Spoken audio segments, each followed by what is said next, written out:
Well, good morning, everybody. I see we have a quorum of overseers present, so we'll commence. Got my little hammer and gavel. It's 8 o'clock on Sunday, the 12th of July, 2020. This is our regular monthly meeting of the Northport Village Corporation Board of Overseers. I'm John Spritz, the president. We have an agenda. We're going to make a change or two to that, but we'll start off as normal to approve the minutes of the June 14th meeting of the Board of Overseers. For the overseers who will be voting on this, there was a tiny correction which Miles made, which that a point he had brought up in the public comments wasn't showing up in the minutes. I made those changes. I'll give the amended version back to Nina, but I haven't heard from anybody else on anything. So I'd like a motion to approve those minutes, please. From an overseer? So moved. That's from Vicky, seconded by Judy. Any discussion? Hearing none, all in favor? Aye. Aye. And just for everybody who's on this call, excuse me, I'm right now looking at 1, 2, 3, 4, 5, 6, 7. I'm looking at 25 screens on my screen. There may well be more people who join this call. What's best is usually to raise your hand if you'd like to speak. And obviously when you speak, to unmute yourself, otherwise you can stay muted. And I now have 2 screens going, which means that I can't always see all the people on the call. You know, it has this funky way of doing it where it sort of slides some people and you come back and they go back and forth. So I saw Jeffrey, you're now sitting on my second screen, for instance. All I can say is if you're on the, if you're raising your hand and you're not catching my attention, speak up and we'll get you in. Obviously, a lot of business to conduct today. Thank you, everybody, for being present. I mentioned a couple of changes to the agenda. One is that I'm going to move the safety committee report to the very top after a few notes I'm going to say, and we're going to include in that safety committee report the discussion about the regulations regarding the coronavirus. So we'll handle that at the top because I know there are a lot of people who are here specifically on that issue, and I don't want you to have to sit through 2/3 of a meeting otherwise. But first, I'm going to take truly a couple of minutes, and I just want to frame for people who are new to these calls or new to our meetings exactly how we operate and what rules we're bound by and what rules we hope that you will also embrace. Some of this is second nature to many of you, but it's always good to have a refresher. And back in 1915 was when this all began, which is when the village fathers and mothers got together and decided that it was time to create an organization to more formally run the village of Bayside. And so they went to the Maine state legislature, as a lot of villages around the state of Maine were doing around then. And we were incorporated as a corporation to run the village, different from municipality. Judy's shaking her head no, but that's all right, Judy, I'm getting it close enough. And we have a charter, which is issued by the Maine state legislature. We're bound by that charter. That charter mostly says you'll have 7 overseers. This is the area that you're working in. You're going to provide these services. You can raise money. You can hire people. You can clean the roads, all that sort of stuff. Very basic information. And it's run, as I say, it's issued by the state legislature. So for us to change the charter is a very difficult thing. We do it very infrequently. Then we have bylaws. The bylaws are what are our constitution, essentially, and they delineate what the president does, what the overseers does, how often we have meetings, what our committees are, who is a tree warden, what does he or she do, that sort of stuff. And that's about a 4 or 5 page document. Both of these can be found on Dan Webster's Bayside site. If you go there and you go to community and you see Northport Village Corporation, you click on that. On the left-hand side, it'll say NVC Charter, NVC Bylaws. So you can go and read these 2 things. The bylaws establish that we have monthly meetings, the overseers. There's 7 overseers. Business occurs at these monthly meetings. We can have emergency meetings in between, but it is established in the bylaws that it really has to be an emergency. It has to be something that has to happen for legal or official reasons before the next meeting. It's not because, gee, an issue has come up and we really would like to address it now.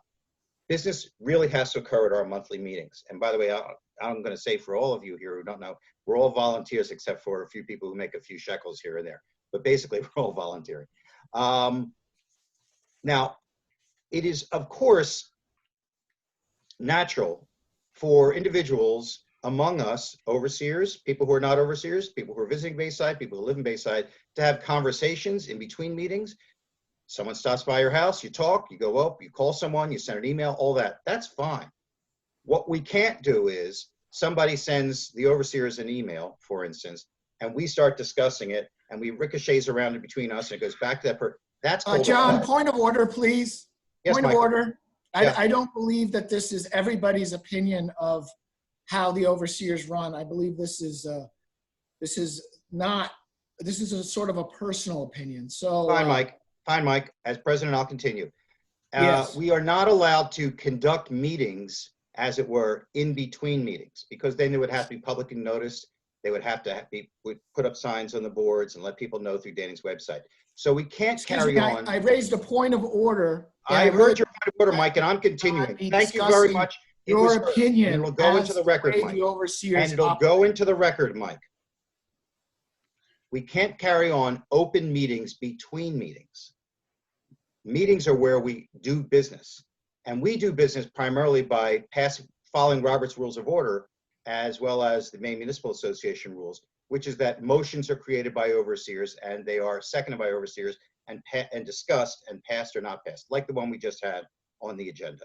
So I'm saying all this just to give people sometimes people don't understand, how does business happen here? Business happens by motions being presented by an overseer, seconded by an overseer, just like Robert's Rules of Order, discussed internally and voted yay or nay. And that happens for decisions about, should we raise more money to do something? Should we decide to work on this road or not? Should we pass a regulation about this or not?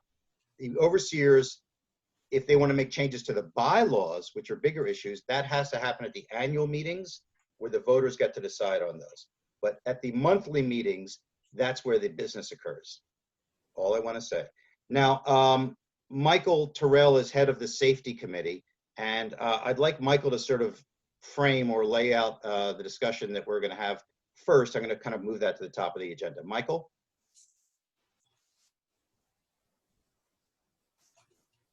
Unmute yourself, Michael.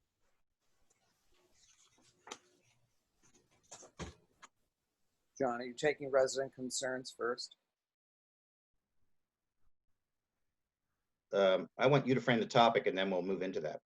We'll move into, let's talk about the topic that's at hand, because we've got a lot of people on this call who are here for one reason only, and I'd really like to address that up front. The topic at hand being where we are with the COVID test Exactly. process. Yeah. Well, that's why I thought you would take resident concerns and then we would carry on with the meeting. I'm happy to do that. You had indicated to me that some people might have time problems. That's why. So, why don't we take why don't we hear what people are here for, and then we can launch into the safety. Absolutely, absolutely. I know I'm coming across a little tough here, but that's sometimes the way I am. So what we'll do is we'll first have resident concerns, questions, and comments by meeting attendees. It can be on any subject, but if it's particular to we have received information about the current coronavirus regulations in the village. Happy to hear those. I would ask that you keep your comments concise. There are a lot of people on this call. And if somebody has already said something that you want to say, either you don't need to say it or you can just say, I'll ditto what they said. So someone's gonna have to raise a hand. Jim Coughlin. Thank you, John. I'm gonna kind of bring a little bit of an overview statement, because I think a lot of people are on the same page that I am, which is considering the current state of Maine CDC guidelines. There's a lot of concern within the community that we are being overly restrictive and we're operating outside of what the current CDC guidelines allow to happen within the state of Maine.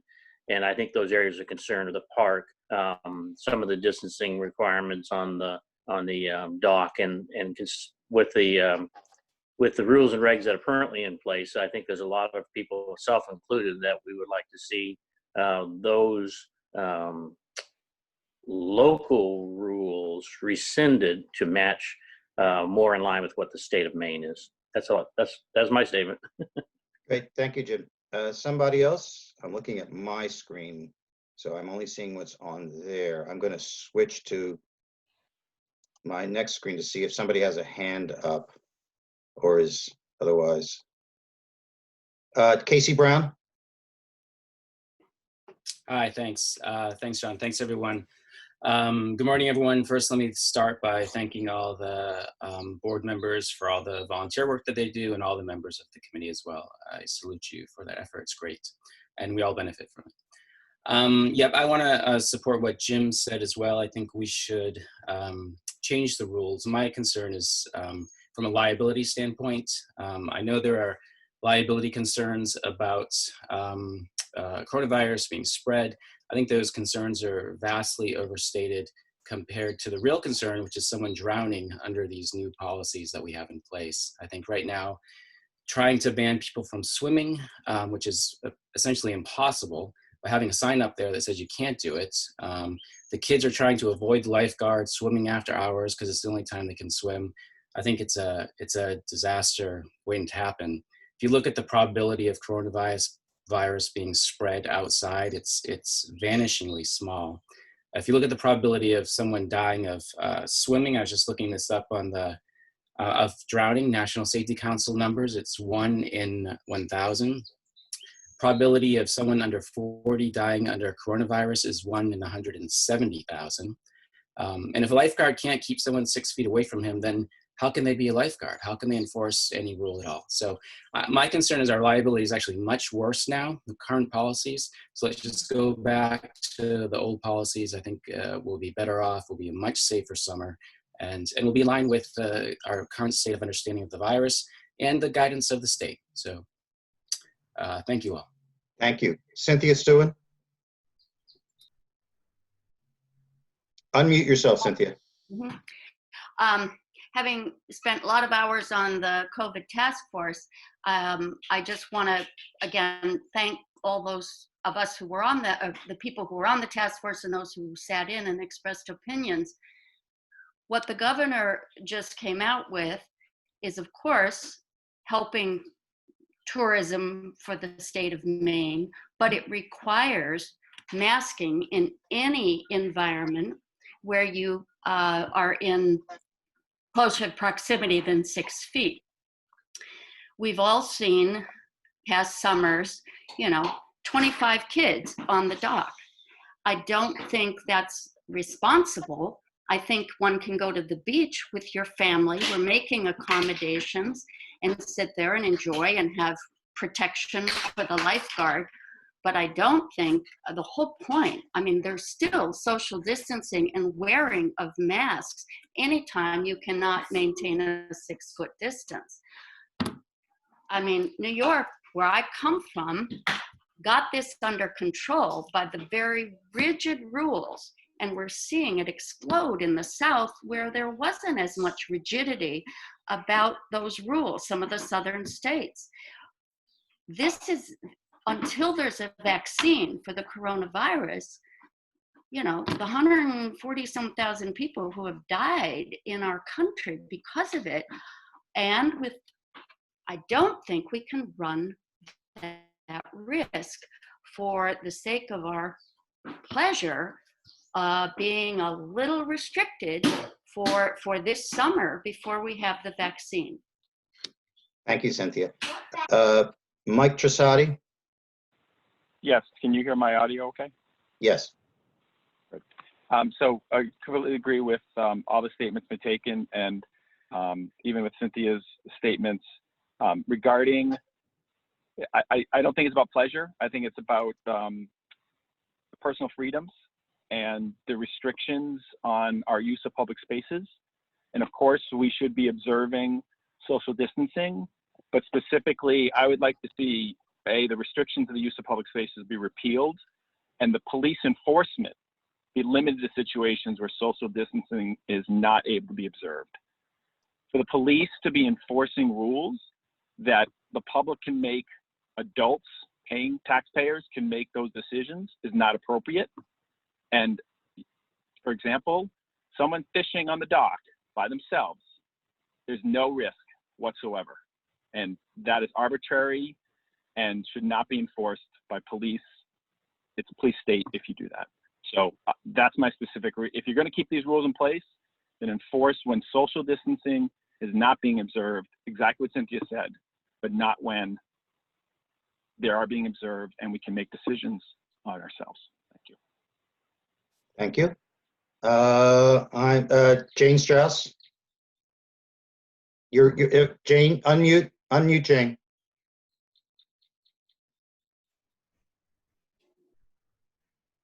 Hi, good morning. I just want to support what Cynthia said, particularly about the face masks.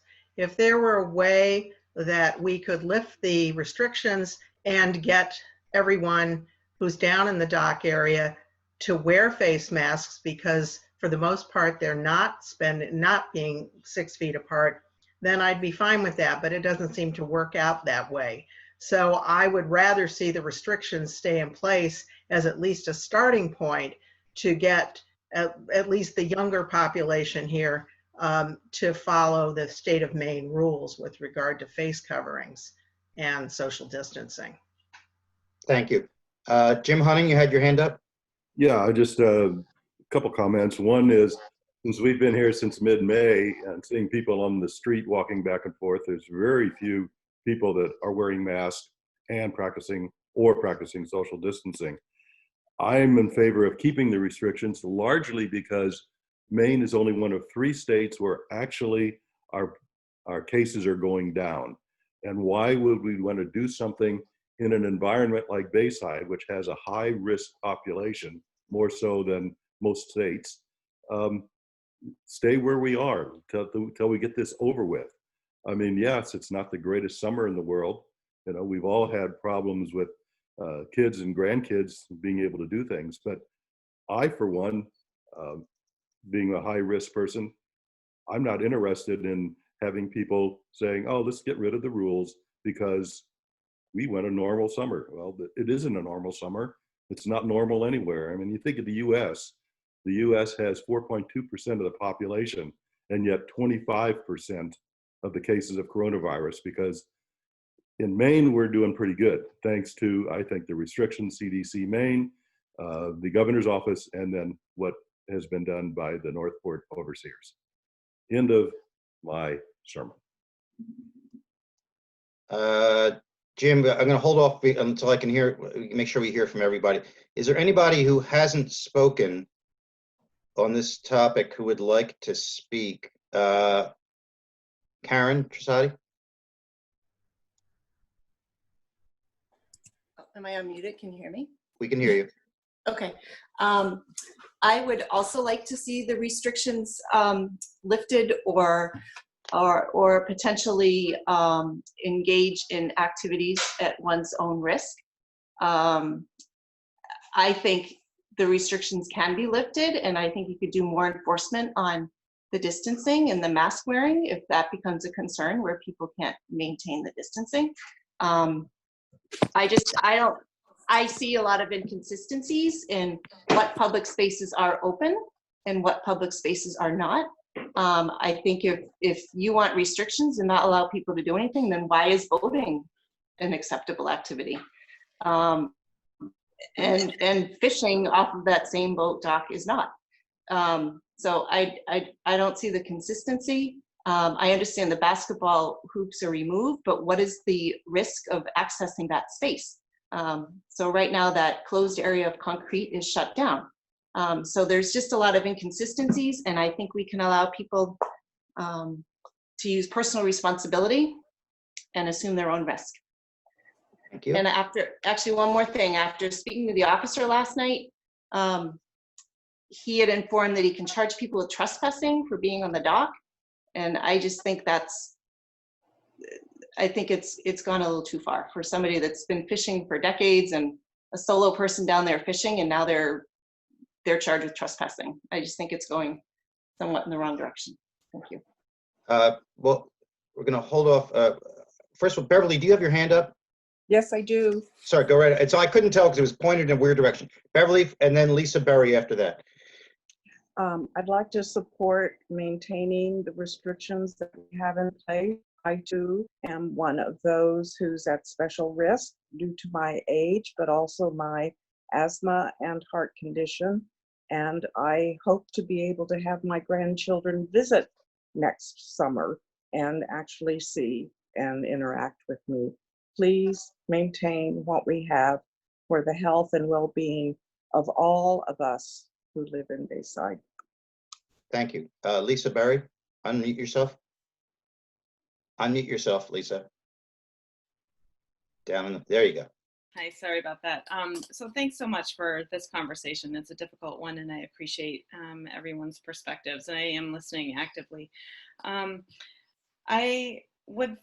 I just would like to propose in the idea of lightening the restrictions, the idea that if there was a lifeguard on the dock, I think that a lifeguard on the dock could help to monitor who's there. And I do think that they could limit the number of people that are there without, I know it's been awkward for the lifeguard to have to think about using the horn with everybody on the beach, from the beach.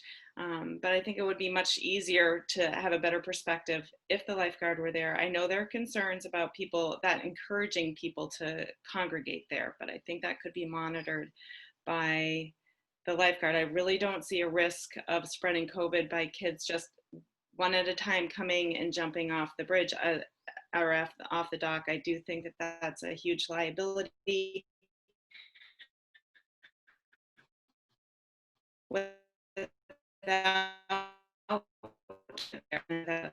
Lisa, you're breaking up. So I would just to throw that as a possible. Okay. I think that's what we can. Right. Cynthia, you've got somebody else with you who wants to talk? Yeah, hi, Emily Weisenbach. I am the parent of a 7 and 9-year-old here, and I come from New York, and I'm a hospital administrator. And the view from my office for the last 4 months has been a mobile morgue, 2 of them, in fact, because that many people are dying actively from this horrible disease.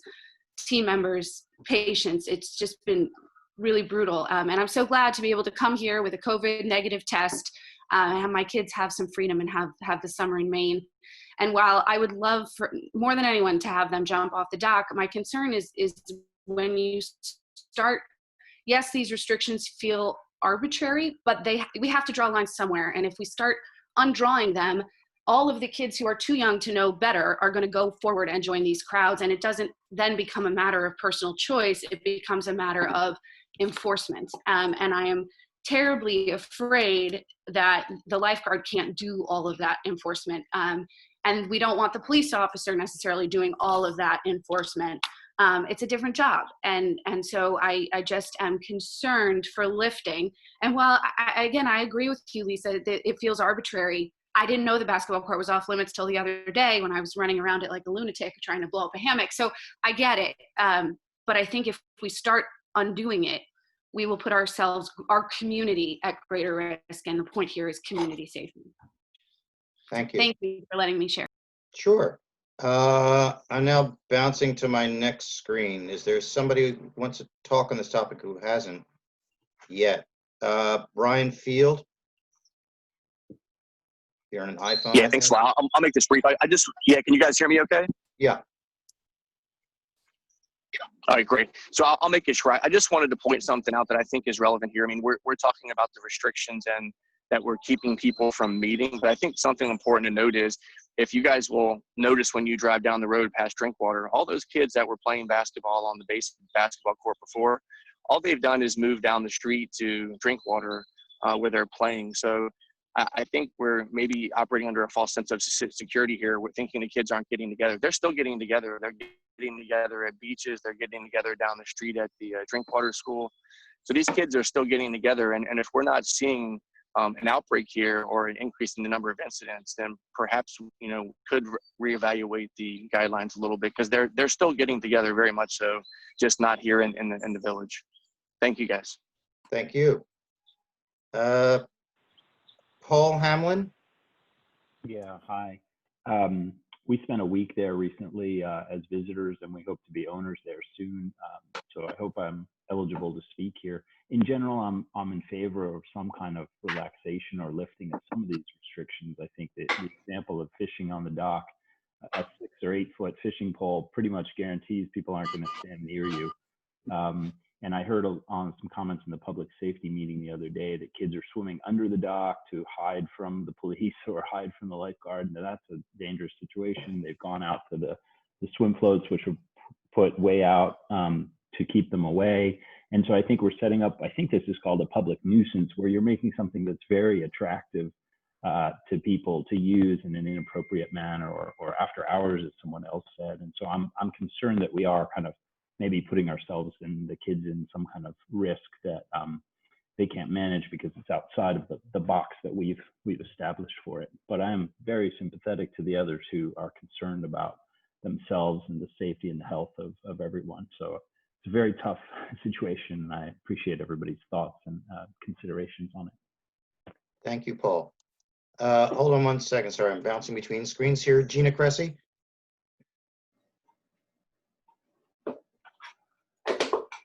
Unmute. Yep, Gina, unmute. Unmute, Gina. Not yet. No, Okay. you're still, there you Can go. hear me now? Good, okay.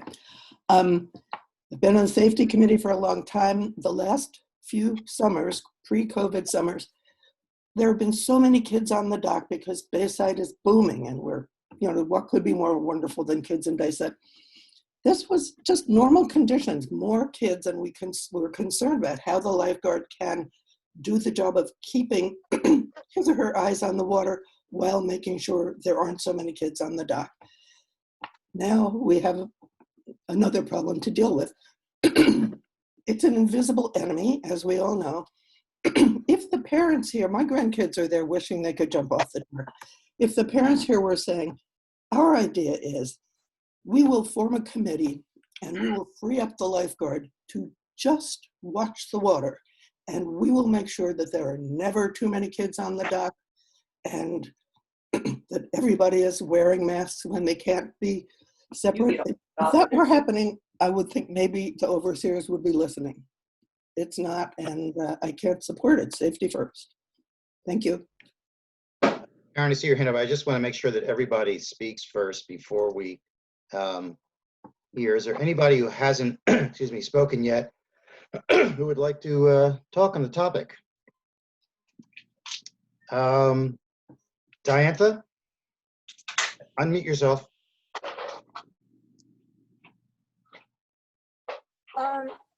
Generally, I just wanted to say that I support Cynthia Stew's position. I have grandchildren here, and I recognize how unhappy they are about, excuse me, not being able to use the dock or the swim float. But I feel that if this were a matter of personal responsibility, then the kids who are not, quote unquote, obeying the rules should be exercising personal responsibility, and they're not. So we can't rely upon that as a way to be. I do feel that it's a bummer, but we're almost halfway through the summer. Also, Maine has opened up now a lot more, so a lot more tourists are coming in. We haven't yet seen the effects of that. And most of this will be over by Labor Day. I remember the summer of polio and what that was like, and not being able to do pretty much anything except sit in the backyard. So I do feel that if we just push through this, we'll be okay. End of my comment. Oh, thank you very much. Just checking to see if anybody hasn't spoken yet who would like to. And I see that Casey Brown and Mike Gisotti and Karen Gisotti and Jim Coughlin have their hands up. I'm happy to hear from you guys. If it's reiterating arguments that have already been made, it doesn't take us to a new place. So if you're gonna say something, I hope it's something new, and I'm happy to hear that. And I think we're all happy to hear that. That said, Karen Gisotti. I feel like people keep saying that there's going to be this huge influx of people, all these crowds on the dock. But I think considering the quarantine restrictions in the state and the fact that few to no cottages are being rented, I don't see, we're halfway through the summer. I don't know where and when this big influx of people is going to arrive. I kind of don't think that's going to happen. I think who's here now is pretty much who's here, and that we've been here for weeks. So I don't see a big influx of people coming. Thank you. Jim Coughlin, you had your hand up? Yes, I just wanted to remind everybody that, presently I can drive right up the road and I can play pickleball, I can play tennis, I can play basketball, I can walk all around the park in Belfast, who is abiding by the state of Maine rules, and we are well outside of that. And I don't think our community is any super special place outside of what Belfast is. So I think our restrictions in the park, particularly, are overly restrictive. And I also, I forget who brought up the fishing thing. I'm not a fisherman, but I really don't see how father and daughter or mom and dad and the kid standing out there on the dock fishing, and I've watched them standing 6 feet apart. And it's a physical thing. You can't cast your lure out there without being 6 to 8 feet apart. I don't see how that is a big problem. And I think having the policeman, and remember, everyone who knows me knows I'm a huge supporter of the police department. I think having to task Danny and Michael when he's around too, removing fishermen off from the dock is way out of control. That's all I got to say. Gotcha. Thanks, Jim. Casey, you had your hand up? Yeah, thanks again. And I agree. I really, I hear what people are saying, and I do sympathize with this this feeling of vulnerability, which is very real. It's a very serious disease for sure. I think that nonetheless, there's two issues I want to raise, new issues. One is that this isn't going away. There's this sort of sense that, oh, we just get through the summer, then it's back to life as normal. That's not going to happen. I mean, if we use the same reasoning we're using right now, then we'll never reopen Bayside because this virus is never going away. Even if there's a vaccine, the virus will likely mutate. So I think we have to start making decisions based on facts and learn how to live with the virus. That's just the way life is going to be here. The second issue, I want to support Gina's point regarding social responsibility. As a parent, I would love to be able to go to the dock and supervise my children and making sure they're keeping distances. There are no 25 kids on the dock right now, and there won't be this summer. I would like to have the opportunity to do that, but I can't because I can't go on the dock and I can't be there to swim myself. This seems ridiculous to me. So in order for me to follow the rules, I have to let my children, I don't know how to stop them from going to the dock otherwise. As others have said, if you make everything against the rules, then nothing is against the rules, right? We've said you can do nothing. And so that's just, as a parent, it's impossible to enforce. And it's impossible to enforce rules that I think are arbitrary, and most importantly, don't actually help the public health in any way. So I think that I would really like to support Gina's idea of, as a parent, I would love to have the responsibility to go to the dock, to watch them swim, and to make sure that they keep social distance. And again, the risk of transmission in outdoors is extremely low, especially among children. Oh my gosh. Thank you. I'll just note there are a few people on the screen, Wendy Huntoon, Janae, Patty Wright, Fred Lincoln, whose pictures aren't showing up, at least on my screen. So I can't see if you have your hand up, or Jim Facey. So if one of you would like to speak, you're gonna have to kind of shout out, I think. That's so. Yes. John, this is Wendy. Thanks for asking me. So I personally don't have an opinion one way or the other on this, but after Jim Coughlin was speaking, I actually went and looked up the Maine guidelines, and it's very interesting. It specifically says that municipalities are themselves in the best position to make the guidelines for the public spaces in their areas. I can actually send you those guidelines if you want to share them. So I actually feel that the overseers are in the best position after taking in all of these comments to decide what is reasonable for our community. And if that is different than what's in Belfast or Camden or Portland or other places, I think that's fine, because it is looking at the safety for our specific community and not Maine in general. Got it. Thank you very much. I'm ready to sort of call this comment session to a close. And then I'd kind of like to hand things back to Mike Terrell Michael, if you're willing to see if and where we go someplace from here on this matter, since Michael heads the safety committee. Thanks, John. Thanks for all the comments. That was very helpful. And it was interesting because it mirrored the process that we had in the coronavirus task force over 6 weeks and 6 public hearings. I don't know how many of you were part of that. Some of you might have been. Just to back up for some context, and I apologize for people who are well familiar with this, but I think it is important. Just as a side note, there's a cottage near mine that yesterday must have rented for the week. And 3 cars pulled up from Massachusetts, 3 people, and about 8 or 10 people went inside. They're perfectly fine, and I'm sure they're going to have a great time here. But they represent one part of this that's not being talked about, which is what's on this call is a stable group, but that is not necessarily the entire story of Bayside. Bayside is a seasonal community with influx and outflows on a regular basis. So that's an important assumption that we were using. Okay, none of what I'm going to say, by the way, is taking issue necessarily with anyone's comments. I think many of your comments, both pro and con, are very many of the same things that we weighed and have bounced around for months as part of this process. So for just some quick context, we knew going into this, we have the challenge of a largely seasonal population with a regular influx of people. We knew we needed to balance primarily safety and use in a new environment. And we knew that we needed to protect our employees and that we had limited resources. So those were the assumptions that we brought to the process. In the task force, which was 6 public meetings that became much more of less of a committee meeting and more of a public hearing process and community dialogue. And we had upwards of 30, 40 people per week in the very similar dialogue to this, very, very similar actually, with everyone weighing in. We listened to everybody's comments, and then the overseers took action. Now, in the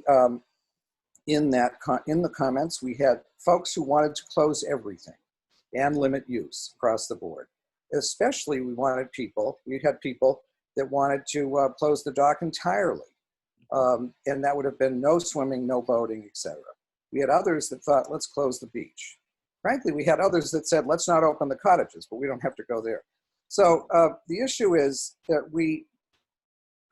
I feel like we ended up with a balanced approach. You may disagree, but we balanced the competing interests, and one that we knew would not please everyone.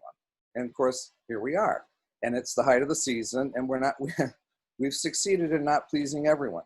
But we were guided fundamentally by the central tenets of the main guidelines, which, among other things, there's a lot of nuance in those guidelines, but among other things, it was about limiting group size, practicing social distancing, and wearing masks when not able to. There's a lot of other nuance in those guidelines. And frankly, sometimes those guidelines are less guidelines and more suggestions and more thinking out loud. If you look through those guidelines, there's lots of this and that going on. The task force consensus and the overall and the end vote with the overseers was to close the main dock to swimming and fishing, to move swimming to the beachfront, to close the basketball court and the playground, and to install only the boat float, and to leave the parks open. Now, let's look at that for a minute, just briefly. Why close some and not others? At the core, it was about employee safety, number one. We felt like we couldn't recruit 1 or 2 lifeguards and have them sit in a situation and tell them, some people think you're not at risk, others think you might be at risk, have a nice day. We thought we had to take, we thought we had that as a fundamental thing, which, by the way, it's also why the overseers took action around the community hall and limited access there because of employees there. And so governed how we would, interact in community hall. So that was consistent, I think. We also knew we could not guarantee social distancing. We knew that there was challenges around social distancing on the dock and elsewhere. And we knew also that we didn't have full-time monitoring. And we knew parents weren't going to be there full-time monitoring either because they can't. So at the end of it, I asked myself the question, what's changed since all that? Well, we're still consistent with Maine guidelines. If anything, in some areas we're a little stricter, in other areas not so much. And that consistent with what Maine is saying is municipalities should figure it out and figure out what works for them. Knowing that we still have a village with limited resources, and we still have an employee risk issue and a virus that is, depending on your opinion, more or less a threat. So I don't see what's changed. Other than the fact that, we're in it and it's a drag and it's huge and it's impacting nearly everyone's summer. So I don't have, I didn't hear anything in the safety committee the other day that was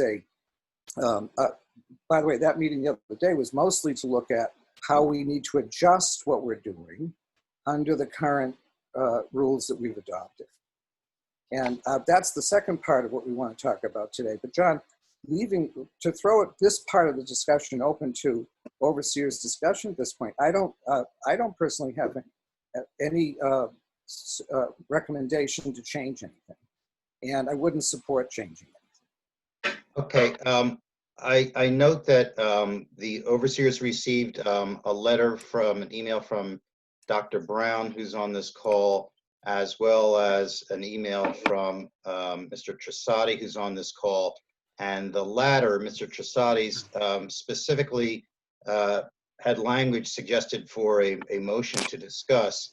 And as I mentioned at the opening, so we can't just take that motion and discuss it. It really has to be something, if an overseer chooses to introduce a motion, then we can second that and have a discussion on that motion. But we are not we're not structured such that we can be responding to citizen motion, as it were. Mike Lannon? I'd make a motion that we discuss this and revisit what we're talking about here. Can you speak up, Mike? It's just a little. Sure, yeah, I'm sorry, I apologize. I'll move a little closer. Thanks. I make a motion that we open this up and discuss the current situation relative to what we know now and what we knew before, and discuss it. Is there a second to that motion? You're not. Among the overseers, is there a second to that motion? You're not. Miles Frieden seconds that motion.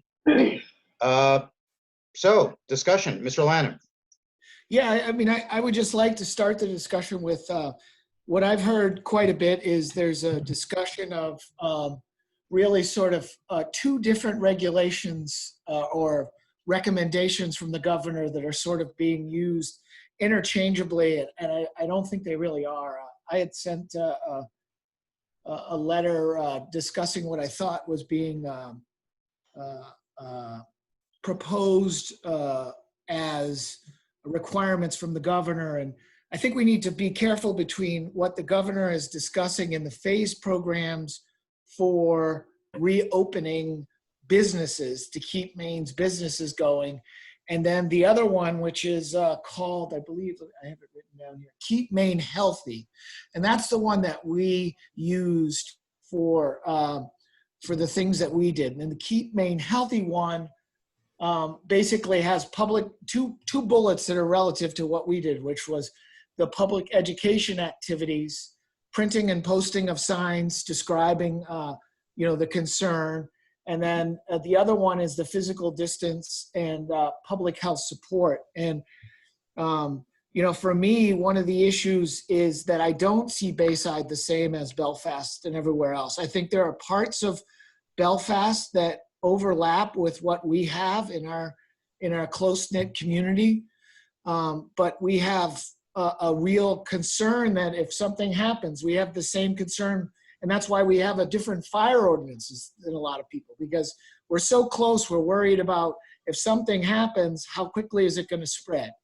So that's one of my concerns with sort of the swim float is everybody's really close and so on. And is it going to cause something that if it does happen, that it spreads more rapidly because we're more dense? So I think we do need to take a little bit of extra precautions in Bayside, and I feel like that's what we did.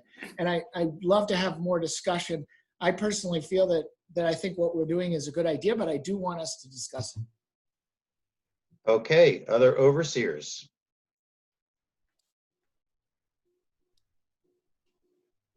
I'm glancing around the screen. I'm seeing Jeffrey nodding his head, but I don't see anybody raising their hand or speaking or anything.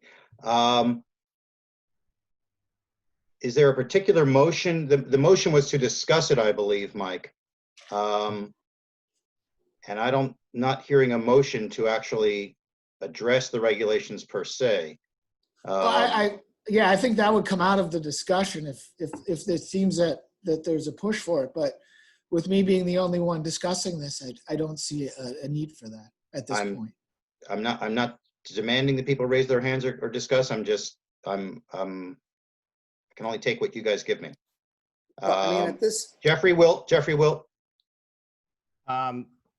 You know, I'm very much, I mean, I agree with a lot of what Mike Lannon just said. I'm very much where Michael Terrell is when I think about the 6 meetings that we all participated in. I mean, we've had the same basic tension throughout this process, and you have people who are entitled to their opinions who have differing opinions. And I think what we tried to do was find a middle ground. And clearly it's not perfect, but I think it is a middle ground. Thank you. Judy? I think that Dr. Brown made a very good point in reminding us that this is a process that we will be confronting over and over again. And I don't think anything in these particular sets of rules that we have imposed, which are, as Michael Terrell described, a delicate balance, are designed to be ignorant of any changing facts. It's all of our wish that next year we won't have to have this conversation. But if we do have this conversation next year, it'll be with regard to what the existing facts are to the best we can know them at that time. As Michael Terrell said, the facts haven't changed sufficiently given the substantial balance and tension that we were trying to do, balancing our resources, protecting our employees, and protecting our limited resources and limiting space, and the people who use them, who we care deeply about.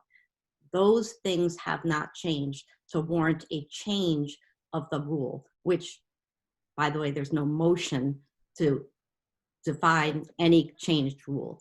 I want to make sure that everyone who has been such a careful listener and careful commenter here knows that this process is continuing. Poor Michael Terrell will be looking at those guidelines and looking at those changed statistics over and over again, and we all hope that it's going to change. But there's nothing now today to warrant changing the rules we've put in, as far as I can see. Thank you, Judy. I'm Miles. So I just wanted to say, I'm one of the people who was not that supportive of the decisions that were made. I did not actually think they were the best we could do, but that was the decision we made. And it seems to me things have actually only gotten worse since then. The decisions that the board made were, if anything, they erred on the side of caution. And what we know now is that the virus is worse than we imagined it would be. And throughout the country, it's getting worse. So I don't know why we would alter the decision that we already made, which was with great consideration and tremendous community input. I don't see that the circumstances of the virus have changed in such a way that we would change what we have already decided. So the unhappiness that people are experiencing, which is very real, I think this board considered that and knew that that was going to happen. But I haven't heard anything in all of the public comments that said we should change anything based on what is real with the virus. Thank you. Any other overseer comments, Lisa or Vicky? Mike Lennon? Yes, I heard two sort of sets of comments, obviously both for and against, but if we take that aside, there were comments about what the rules and regulations should be, and then there were comments about the enforcement of those rules. And I think the enforcement is something that we should be discussing. And I don't know if that's a personnel decision and we need to go into executive session to discuss that, but I think that that's something that needs to be addressed as well. Okay, Vicky?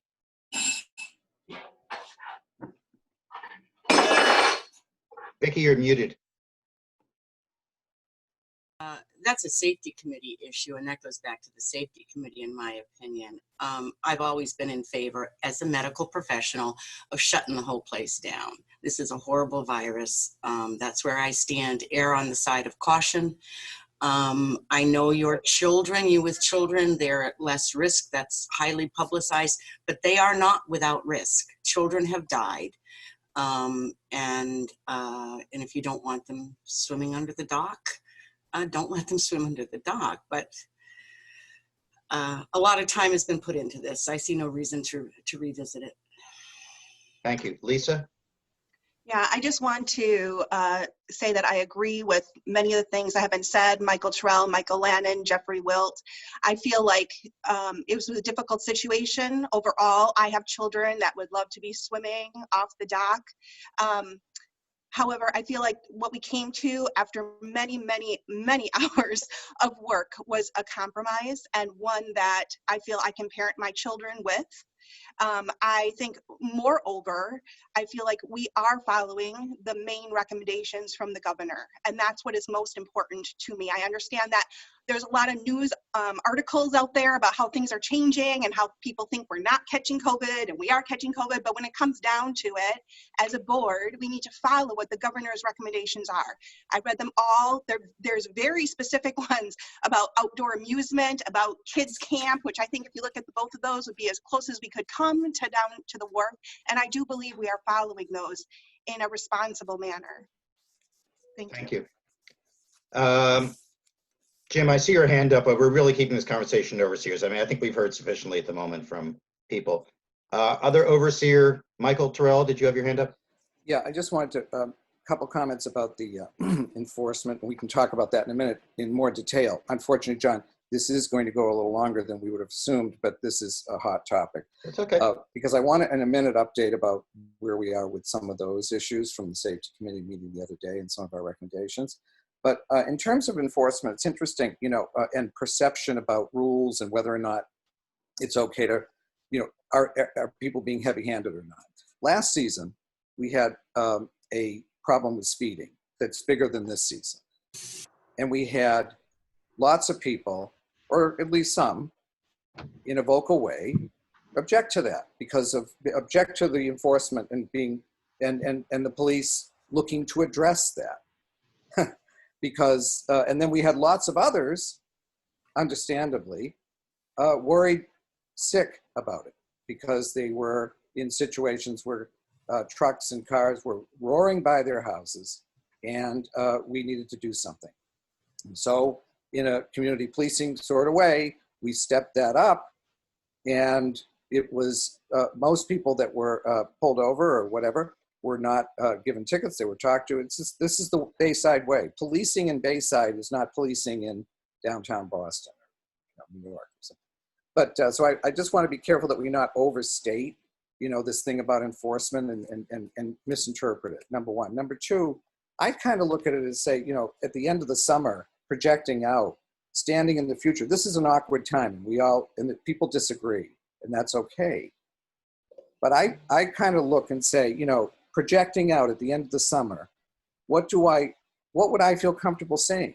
You know, and would I feel better saying, you know, we did what we could, we adjusted what we needed to, and it went as well as it could have, went as well as expected. Some people were pissed off, some people weren't, others supported it, others didn't. Or do we want to get out and say in September, season's over, And now here are the series of regrets we have. We could have done more. We had a spike. We had people get sick. People we knew got sick.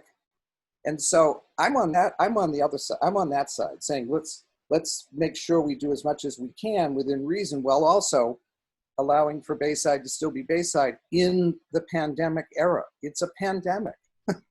And, we do have, somebody raised the thing about kids are changing and morphing, maybe going to drink water or whatever. Yeah, and they're using the parks too in ways that are, now I'll say nearly all of them aren't wearing masks, but that's their choice and their parents' choices. But, the guidelines say if you're not socially distancing, you should, if you can't socially distance, you should have a mask on. So, but see how we can't enforce that. We can just put in place what we can and hope that the rest of it comes together in some way around parenting. Thank you. I think we can move on from this topic. I'm not hearing a motion. I don't think there's a motion specifically. Mike Lannon? I'd make a motion that we go into executive session to discuss personnel committees associated with enforcement of the COVID rules. Is there a second to that motion?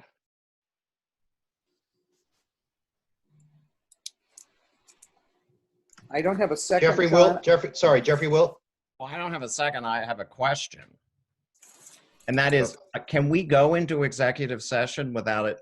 Isn't there a process we have to? If we were doing it now, we would have to cancel this call, set up a new Zoom call just among the overseers, and restart the meeting after that, which I would make a motion that we do that. There's a motion to do that. But couldn't we just, as a fact, again, a comment, I don't understand why we need to be in executive session to have that discussion. I mean, I think if we want to discuss enforcement and the role the police should play or not play, I don't see why we can't do that in an open dialogue. Well, Michael Terrell? My understanding of executive session is you cannot discuss HR related issues in an open forum, and personalities and people and performance. But if we want to talk about some of the things we're looking at in terms of how to adjust enforcement and adjust where we are with current rules, we can have that conversation, because that's what the safety committee talked in an open meeting the other day about. But I don't know what the foundation of this motion is and what we would be discussing. Vicki? I can't be quite specific, but this, along with other comments during the last month or so, or the last meeting, the appropriate way, I think, to have this offshoot discussion is to plan it ahead and put it on the agenda. My suggestion is we handle the issue of that has come up as far as changing whatever has been decided as far as community rules and regulations via COVID or because of COVID, and move on with our current agenda. If there's an issue about the personnel, put it on the next month's agenda and do it appropriately. It's not on the agenda today. Well, so first I'm dealing with that. I don't believe there's a second to Mike Lannon's motion, which is to have an executive session now. So am I correct that there is no second on that? Mike, excuse me. Mike, I see you there. Let me just make sure that the process. Point of order. We've had discussion about this without a second, and I'd like to clarify what has been said. Okay, I think that's reasonable. I need to clarify the motion because we had discussion without a second. The reason was that I think people didn't understand what the motion was, as I perceived it. The motion is to go into executive session to discuss specific personnel problems with enforcement of the COVID rules. That's the motion. And it's not a general discussion. It's specific concerns that have been raised to me with respect to the actual employees that we have that are enforcing the COVID rules and regulations. Okay. Is there a second? You don't have to have a second, but that's the motion. That's the motion. Is there a second to that motion?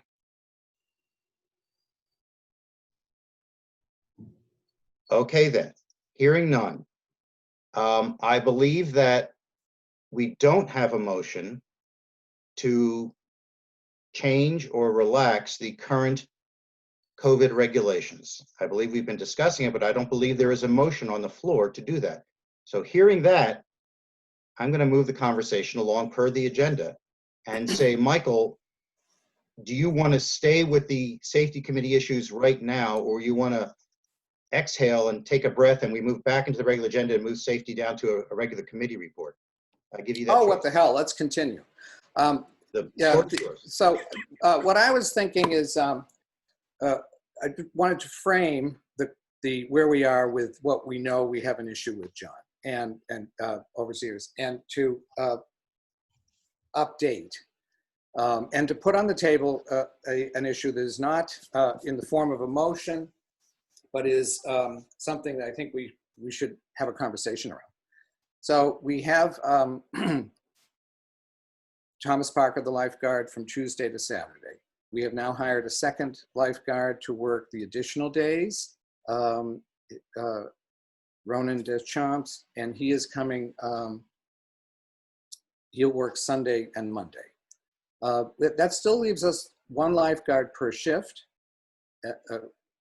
per the budget, and covering the beach. There's concern, obviously we have an issue on the dock, and the use this week by some kids of the boat float as a jumping off dock and a swim dock, etc. This gets into this concern about the use of how the police are playing a role, Danny Rayosa particularly, because he's working most of the shifts, and in helping us address that. Now, we had, Danny came in this week to address a situation that was quite alarming and could have been a serious situation. We had a number of boaters raising concern about it, and obviously those of us who were watching it play out. That was the kids on the outer boat float. The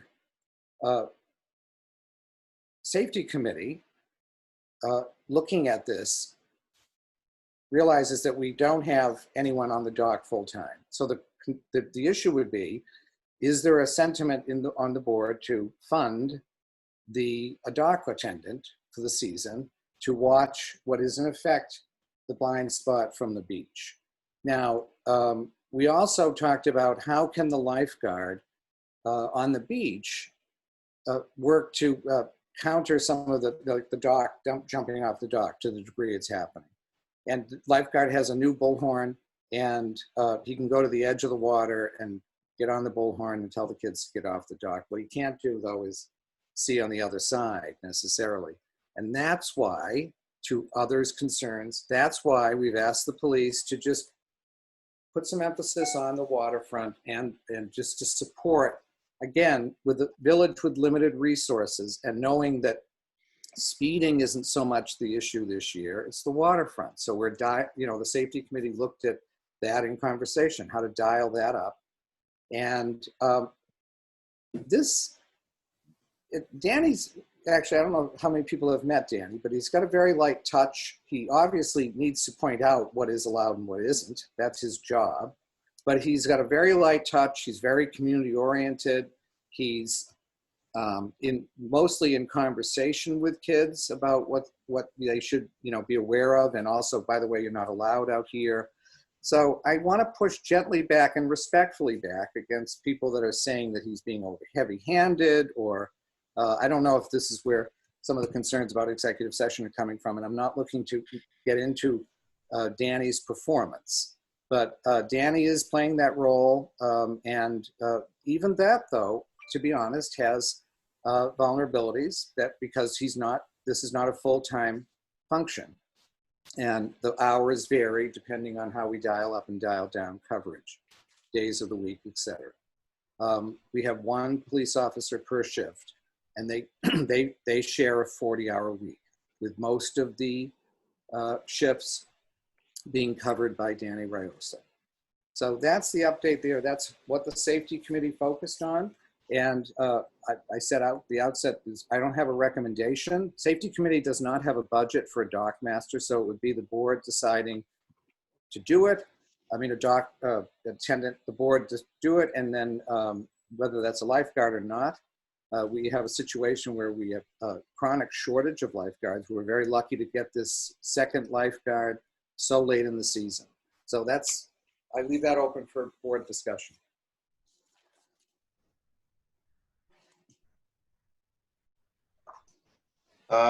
Miles and then Judy. Mike, I think this is a question for you. What instructions have we given to the lifeguard in terms of, I guess in this case it's his responsibility in terms of trying to do anything related to COVID? You're asking me, Miles. In terms of COVID, well, he knows to encourage social distancing, but he's a lifeguard, and he's mostly there to focus on the beach and the area around the beach, the rocks, etc. But not we can get some involvement from him, like I said, on the dock with the bullhorn, but he's not policing. I better be careful. Using the term policing can get me into trouble in this forum, but he's not managing our COVID, that's not his role. I mean, he knows about it, but he's a lifeguard. Is that helpful, Miles? Yeah, and that would be my expectation. And from what I've seen of how he functions, he's not playing that role. And I don't think anyone is playing that role. And I don't know whether they should or not. So I think that's the conversation, actually. And I appreciate what was said about Danny. I think the gentle approach that he's taken does seem to be the appropriate one. It's about having a conversation, but I just don't know whether we've instructed anyone to actually enforce whatever strictures we created. Judy? Well, let me just clarify Sorry, that. Sorry, can I just clarify? We do have them enforcing the new policies for the village. If you mean strictures we created around the main COVID guidelines, no, we're not. I mean, it's assumed, but I don't think we're not, the police aren't there to sort of make sure people are 6 feet apart or wearing masks. Miles, Kiki. I'm still trying to get clear. So if someone is fishing on the dock, is the police officer supposed to stop them, arrest them, ticket them? What are the instructions that they've been given? There's a sign now that says no loitering on the dock. I didn't think we were even supposed to have that sign, and it bothers me because I don't know what it means. But has the police officer been instructed to enforce no loitering? Yes. The police officer he knows what the village policies are this year. And I want to be careful, this arrest and all this. I mean, this is where things it can feel like it's not Bayside, you know? This stuff is very simple. He wanders down to the dock and he says, "You're not allowed here." And he tells me, people say, "Geez, I've been fishing here for decades." And his response is, "It's a pandemic. These are the village rules." And most people wander off, and they're probably not happy. But that's what's happening. Now, the situation with the kids on the outer float, it was clear to me that there was nothing we could do until we had a cop come in, and he wasn't on duty. So, and I had a very distracting day with that, but I got Michael Boucher to get Danny, and Danny was available. So Danny came in without his uniform on, but the regulations with police officers is they have to wear at all times their vest because they may be drafted in to support other officers somewhere. So he had his vest on, and I thought it was a very light touch. He just had his badge on the front so that if people didn't know who he was, the kids could see, oh, and he waited for these kids and he pulled them aside, quite gently, and had a conversation with them. And he reported back that it went well, they got it. Now they might not have been happy, and they may have gone home and told their parents that, the worst thing in the world happened. But That's not what happened. And I'm not watching every part of it. That's not my function. But I can tell you that some of this stuff is, it's just obvious. And we have limited resources, and we have a situation that is not going to please everyone. Judy?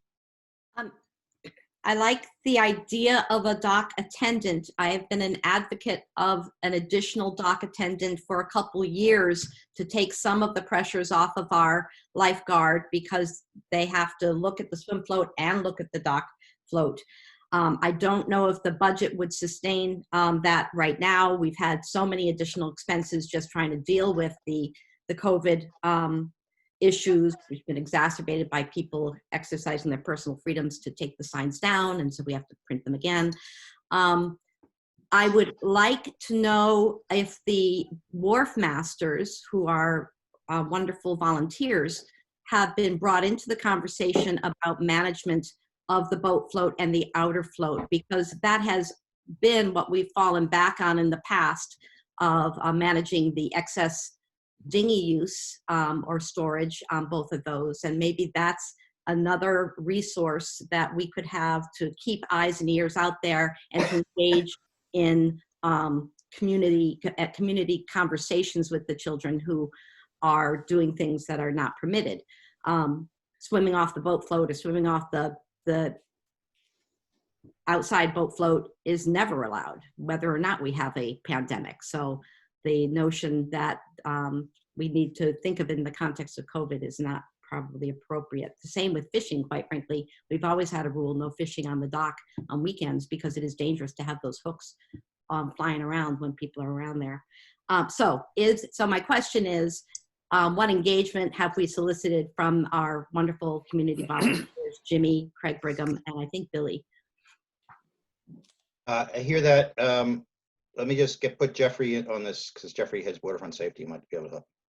So last week I had a discussion with Craig Brigham, the wharf master, Jim Coughlin, and Billy Haverty, his assistant wharf masters, and it did it. I think the same day that the kids were swimming out to the boat float, and you know, the wharf masters function as volunteers, and I think when they're down there and they see something that looks inappropriate, they say something. The recommendation that came from that discussion was we needed 7-day-a-week lifeguard coverage. That the sense was that had the lifeguard been on duty, it was less likely that these kids would have been swimming out to the float. I mean, this thing unfolded over probably 30 or 40 minutes. So it's not like that it was a 5-minute something. It went on for a while. You know, we've got a great group of volunteers who were very knowledgeable and helpful, but you know, they all have lives and jobs and things that they have to do. So I think if there's an expectation that our volunteer wharf masters can effectively be a sustaining presence down there, I just don't see how you do it. I mean, I think if we want a sustaining presence down there, we have to hire a dock attendant, and that's just what it's going to take. I'll note that Bill, I see Bill Haverty's on this call. Bill, you want to comment on that by unmuting first? Am I unmuted? You're fine. Okay. To speak from a real situation that happened with Craig back in June when summer was here, before all this lovely weather we're dealing with now. There were some people down there fishing. Craig did go over to them, and we're volunteers. I mean, we're dressed like we're fishermen. We don't have any badges to flash or anything of the such. So if we went into an enforcement situation like Craig did politely, we're not going into it with the upper hand, with nothing to show that, you know, we have any, I don't want to say authority, but we have a title. That being said, you know, Craig had a nice conversation with them, and they quite frankly said, thank you very much for your advice. And they just went back to fishing.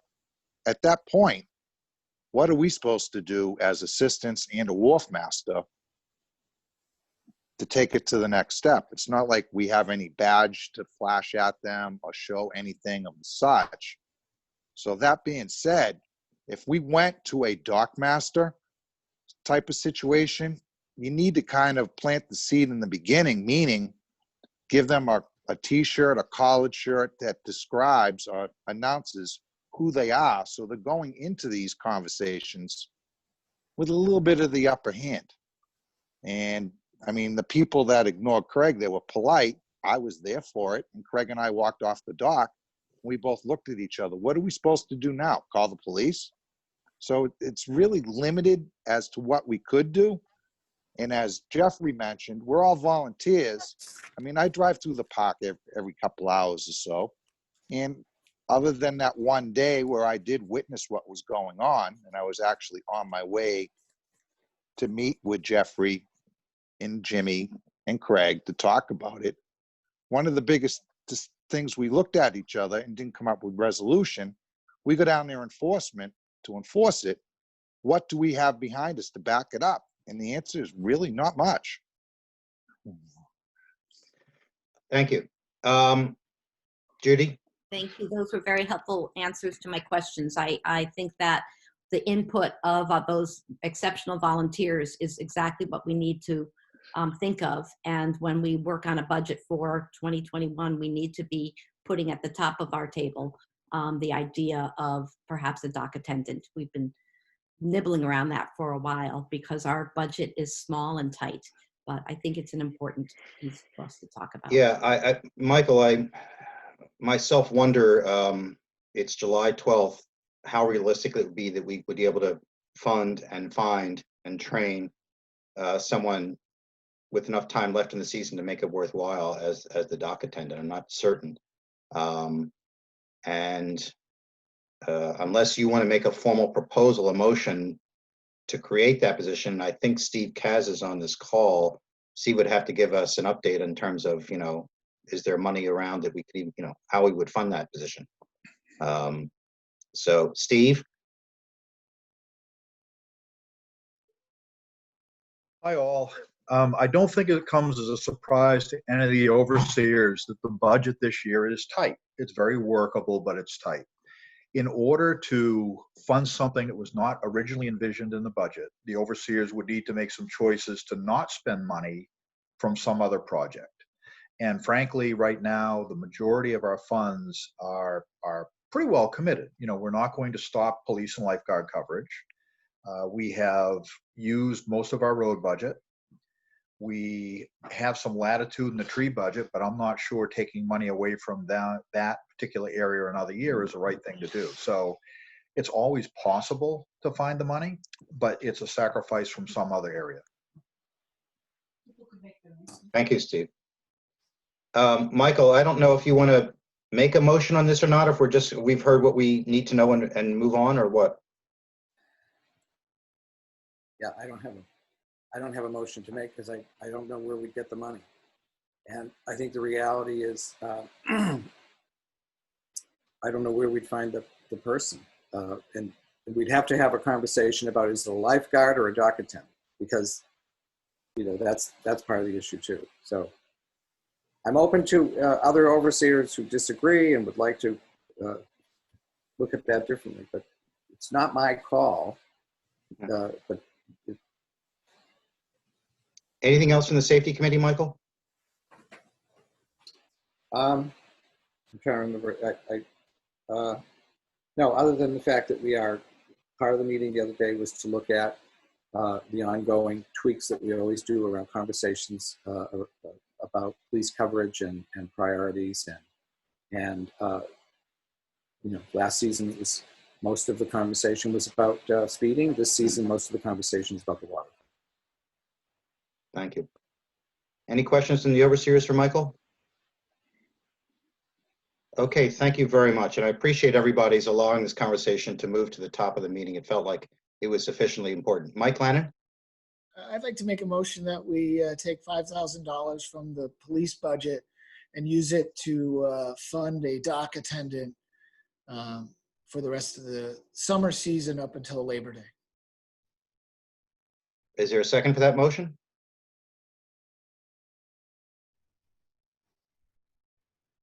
Hearing none, we'll move forward. Fair enough. Thank you.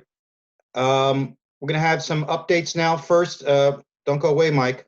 Don't go too far, that is. First, I have an update on the seawall project, just if there's anything that we should know about currently.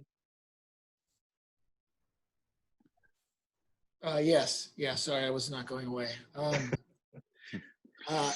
Yes, the infrastructure committee met this month, and we had a meeting with the seawall engineer and contractor. And the one main thing that's happened over the last month is that we have learned that Proc Marine will not be available to move the blocks to the beach from the water side because of their reduction in work force caused by the pandemic.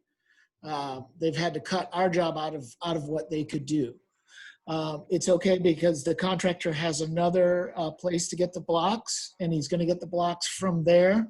And Billy Haverty and I volunteered to go over and take a look at them, make sure they were satisfactory and so on. And we haven't arranged that yet, but the plan is that they will start bringing them in August and placing them in the park, sort of Lego style. And I have a map if we need to see it. I sent it along to the overseers. It was in my draft minutes. It's essentially an area that's in front of the parking at the base of the park. The blocks are, the largest ones are 3 by 4 by 2 feet high, and they'd be stacked no more than 3 high, so they wouldn't obstruct anybody's view. They can all be put in between the storm drain areas from Park Row and then from Main Street, and they would start to be stacked, and it would be around the order of 1 to 2 trucks a day maximum. And they'd come in only during the day. The contractor's sending us a construction management plan this week, which will describe the hours. And I mentioned that we don't want them coming in at 6:30 in the morning and everything. And he was saying that he would arrange it so they would go to pick up the blocks first thing in the morning. And by the time they got here, it wouldn't be that time. So we're working on that as well. The only thing it should do to restrict us right now is we will need to block off 2 or 3 parking spots down at the bottom just for him to have access to set the blocks. So we will have the blocks on the park and likely a front end loader that will take them off the trucks. And that will be it until we get to the actual construction season. At that point, he will put up his fence around in the park, take the blocks out, start laying them out and trying to figure out how he's going to fit his Legos together. So Mike, that's the update. Does he think this will affect the costing at all? The budget? We haven't discussed cost yet because I don't know how that's going to work. I mean, obviously there's more trucking costs, but I'm hoping that maybe he's getting a better deal because he has more opportunities other than the one that Proc uses, which is on an island somewhere. And that's why he uses that one. So we haven't gotten to that point yet. Like I said, Billy and I haven't gone to look at the blocks yet, see if they're what we were expecting and so on. So, but we will have to bring them in by land. And the problem would be is if we wait and start that at the beginning of September, then we really be pushing off the project into winter, and we really want him to be able to finish most of the work before we get into nor'easter season. Right. The height of nor'easter season. Thank you. Yep. And now an update on the Nordic Aquafarms project. And part of that update I know is that a memo was sent around to the overseers with a proposal in it. But why don't you outline things? Sure. Yeah. The project is moving along in the permitting process, and right now it's our understanding, based upon a meeting that occurred at the Belfast Planning Board last week, that the applicant expects to receive a draft order of conditions within 2 weeks, is what they said of that meeting, which would mean about a week from now. Traditionally, the draft order of conditions require comments within 14 days. So I had proposed a motion in there formally that basically would set up a subcommittee with you as the president, myself as the intervener rep, and then also with Lisa as the communications chair to get some comments together for that, because it would have to be done before our next meeting. And the idea there would be you be in charge of the comments, Lisa would be in charge of notifying the public of when everything is available, and I would probably have a 1-hour lunchtime explanation of the concerns that might affect Bayside. Right. So just as a reminder, I mean, in the past 6 or 9 months, I think we've had 1 or 2 emergency meetings in between our monthly meetings because something came up related to Nordic Aqua Farms and we didn't have sufficient time to wait until the next meeting. So what we're essentially saying now is, for the immediate future at least, just to give us the ability to have me sign off on letters that go under NVC head, working with Mike and Lisa on that. And so I don't know if there's I don't know if we need a motion on that, or if it's just the overseers, if he's, understand that that's what's going to be happening. And either way, whatever. I don't think we need a motion on that. We'll just say that Lisa and Mike and I will work together on keeping this clear and fast moving. Okay. And anything else on that specifically, Mike? Not right now. No, I mean, that's where it is. There are a bunch of other permits, and they were discussed in that letter. That the Army Corps permit is still outstanding, and some of the other things. So there's a lot of details, and we don't need to get into them all here. No, and I really want to publicly acknowledge the work that Mike has been doing, playing point man for the NVC in terms of keeping us aware of what's going on out there. We still formally are neither for nor against the project. We still are in a position where we are very interested, needless to say, in what the project scope is and how it might manifest itself in the future. And so we are an intervener formally, and we're allowed to comment, and we have been doing so appropriately, I think. And I want to thank Mike for all the work he's been doing to keep us in the loop on that. Yeah, I just want the public to know that it is very true that we are not for or against the project. And at this point in the process, it might appear that we seem to be more against the project, so to speak, because we're pointing out all the things that might affect Bayside. And that's really our concern. The things that won't affect Bayside, we're not saying, yay, thank you for doing that. We're just focusing on the things that might be detrimental to Bayside. And so it seems like we're very one-sided right now, but we're really just trying to keep Bayside's interests in mind. Thank you. Good point. Mr. Kaslonis, I trust you're still with us for a treasurer's report. I think I saw him sign off. Oh, no. Should somebody text him? I'm checking my other screen, Bill, when you say that, and I don't see him on here. You're right. He knows what the agenda is about. Could somebody give Steve a text just to have him come back in? In the meantime, we'll move to committee reports. And Mike, it's balls back in your court again with infrastructure. Is there anything to say besides what's been said so far? You're on mute, Mike. Thanks. Mike. Sorry, yeah, I saw it. Yeah. I mean, the other thing, very briefly, the other things are Billy Haverty's been doing a wonderful job with the North Ave issues that have been raised by residents in that area. And we believe that with the modifications to the budget proposed for the article that went in the article last week, we're still working within those budgets, and we're actually going to have a much better design now for the system to slope it all, capture much more of the water and get a lot more of it from eroding the bank. So kudos to Billy for that. And also it's been great working with the neighbors in that area and coming up with a solution together. And then the last part of that is one of the residents there has actually volunteered to do some of the work down at the base of the seawall, because he sees an advantage of doing work on village property next to his to help protect his. So John, that was that letter I sent over to you to review that gives him the authority to permit that work. That all the work that's being done down at the base is 100% being funded by him, and that would be his project. and we're focused on what we're focused on initially, which is repairs to the clogged storm drainage at the top, at the bottom of North Ave, but at the top of the embankment. So that's pretty much it with that. Other than that, we're looking at what we're going to do for next year's roads budget. And Billy Haverty and Mark Stelmich are talking about how they're going to fix the Pleasant Lane issue. And that's going to require some coordination with the town of Northport. So they're going to start that process this fall, and hopefully we can get something going after everybody's annual meetings and so on. Got it. Thank you. Actually, Steve, I if see you are with us now. Are you available for a treasurer's report? I believe your last treasurer's report is one of these calls. Am I correct? I am prepared.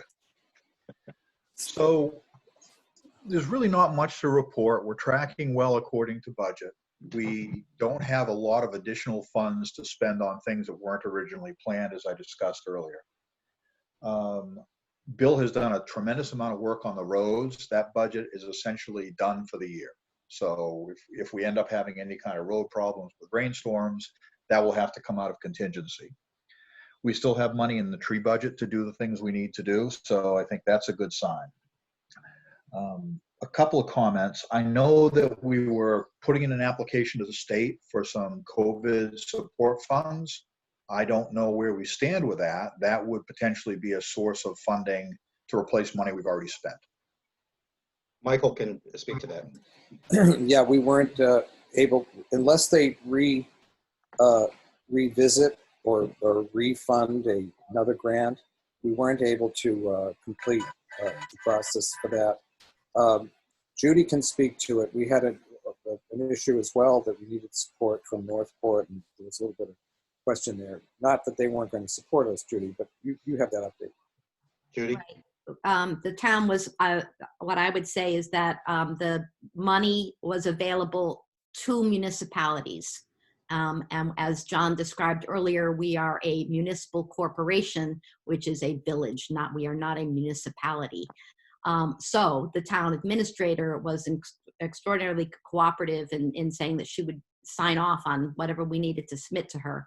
It was an issue of our being able to get the backup data. It was a very tight timeline. We had basically 4 days, including a weekend, to do this. So we're hoping that next time we hear about these resources sooner rather than later. Steve? No, makes sense. Thank you very much. The only other comment I have really relates to budgets. And Judy made a comment about finding a way to fund someone for dock master, for lack of a better term, in 2021. That budget is complete from the perspective of presentation to the voters. Now, we can make adjustments to the budget at the annual meeting. So if the voters chose to decide they'd like to have additional funds to support that kind of a position, that could certainly be voted on upon that time. The other piece is I've seen a number of notes concerning brown-tailed caterpillar control and the problems it causes within the village. And while there are funds in the budget right now, I don't know what the concerned citizens' thoughts are about how extensive they expect the village itself to control caterpillars through taxes. So if there's anyone on this call who is concerned about that, what I would encourage you to do is really think it through, because some issues are, what do you really want to control? How large an area? How much money do you want to spend? So that if that comes up as a topic at the annual meeting, we're in a position to talk about it intelligently. It can't be theoretical. At this point, we don't have a tax increase proposed, which is a good thing.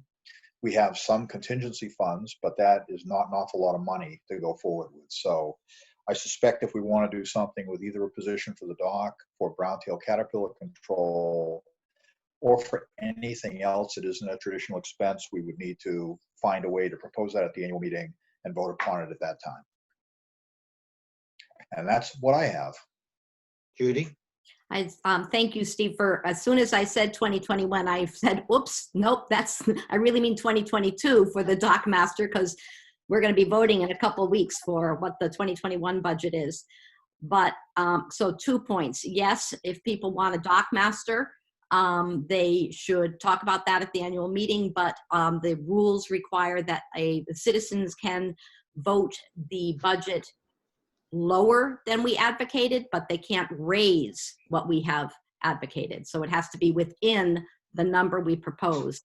That said, our budget in the warrant is addressed by categories. And so the safety budget has a number, and that doesn't deprive us of the opportunity to move within that safety budget, move the pennies around, but they are pennies. And everybody's not going to get their wish list satisfied. Thanks, Judy. Appreciate the clarification. Jeffrey? Just a clarification. So I think we're talking about a dock attendant. We already have a wharf master and 2 assistant wharf masters. So just to make sure that the minutes reflect, it would be a new position would be a wharf or dock attendant. Thank you. Steve, anything else? Just to wrap things up, the budget is materials for the annual report have gone off to the printer, and the budget is in there, and it will be signed. We have to figure out, are we gonna have a copy in the office for the of the warrants for the overseers to sign? Yeah, Nina should have a copy, and we'll get a note out to overseers when that's available. She may have to get that copy from you, John. I don't know what the interaction has been on having that document available. The other piece, just as an FYI, is we have not been signing warrants because we've not had a gathering with all the overseers together. But Nina will be sending you a note here in the near future to let overseers know that past warrants are available for review and signature. And you can just swing into the office at your convenience, settle it up down in the conference room, go through the bills, and get them signed off. Thank you. Michael, you had your hand up, and then Vicky. Yeah, I just a slight one brief comment on this dock attendant piece. As we think it through, and if we are going to, I don't know, we're not doing it now, but to put this on the table, I'm wondering, and Jeffrey, maybe this is something your group can look at, is there a cost sharing that can happen between the village and the yacht club around the funding of that? And can that be looked at? Okay. Vicky? Yeah, Steve, I saw the information about the audit, but did we receive financials for this last month or whatever? I didn't receive any financials. No, you have not. Yep, the village computer that has QuickBooks on it is failing to operate. So I have the information. I have not compiled it. I don't have it through June. I have it through May, and the information I provided earlier about our progress versus budget is based upon end of May numbers.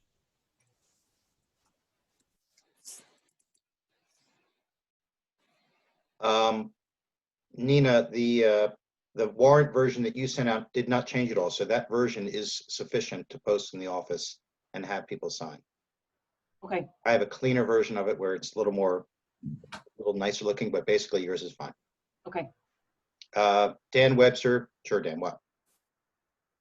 I was just going to ask when the electronic version of the report is put together, if Nina could send it to me, I'd like to distribute it to the community, please. Thank you. Absolutely.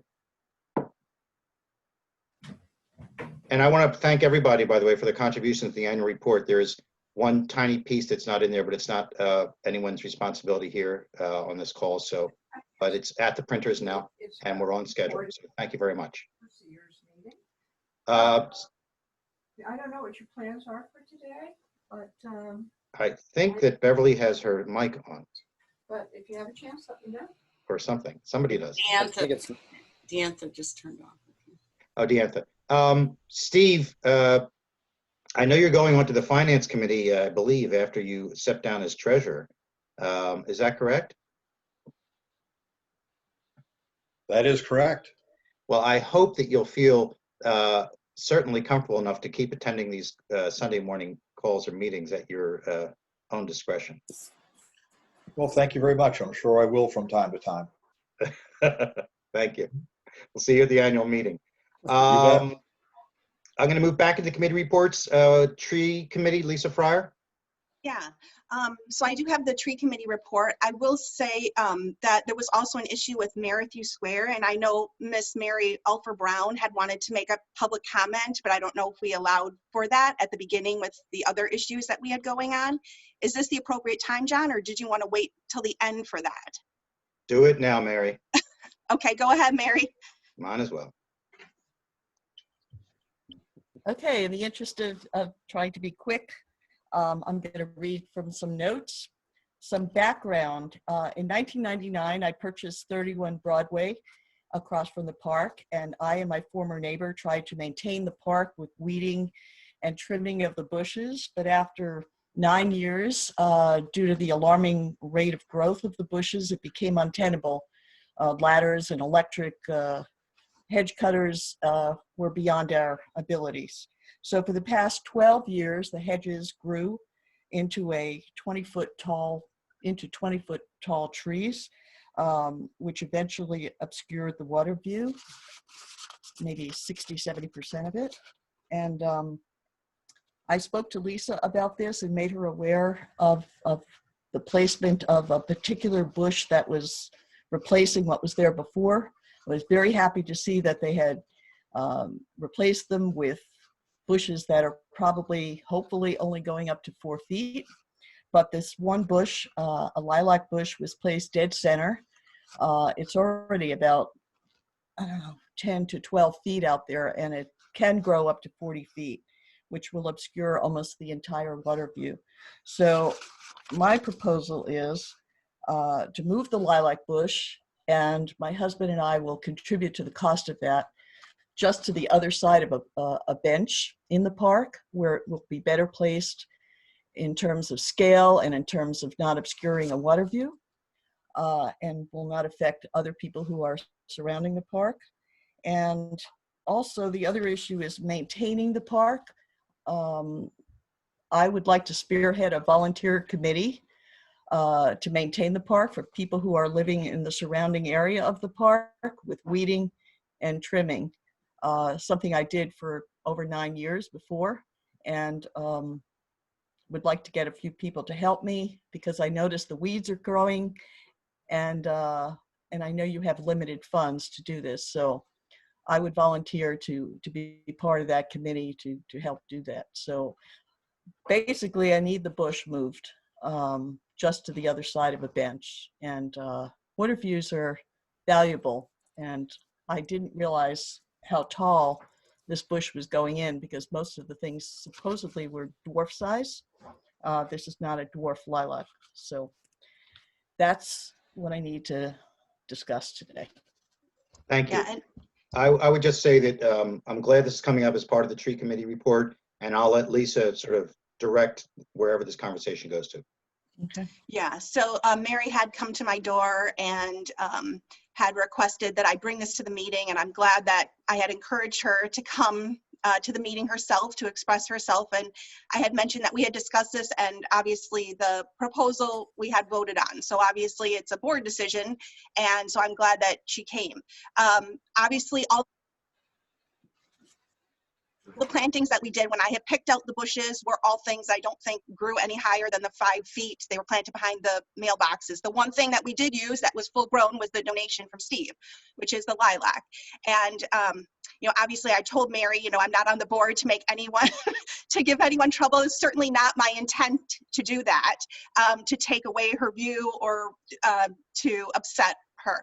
I will say that the bush, when you got it out of Steve's and you put it there, it does look much larger even than it looked in Steve's. And, perhaps I should have even measured the bush when it was in Steve's to see how tall it was. I had put it in the spot that it was because it made sense. It was in the back of the back of the board. So it was like the center. So again, that is the one thing in the park that we planted, again, that is not at a smaller scale because it was a donation. So I just open it up to discussion to people. Thank you.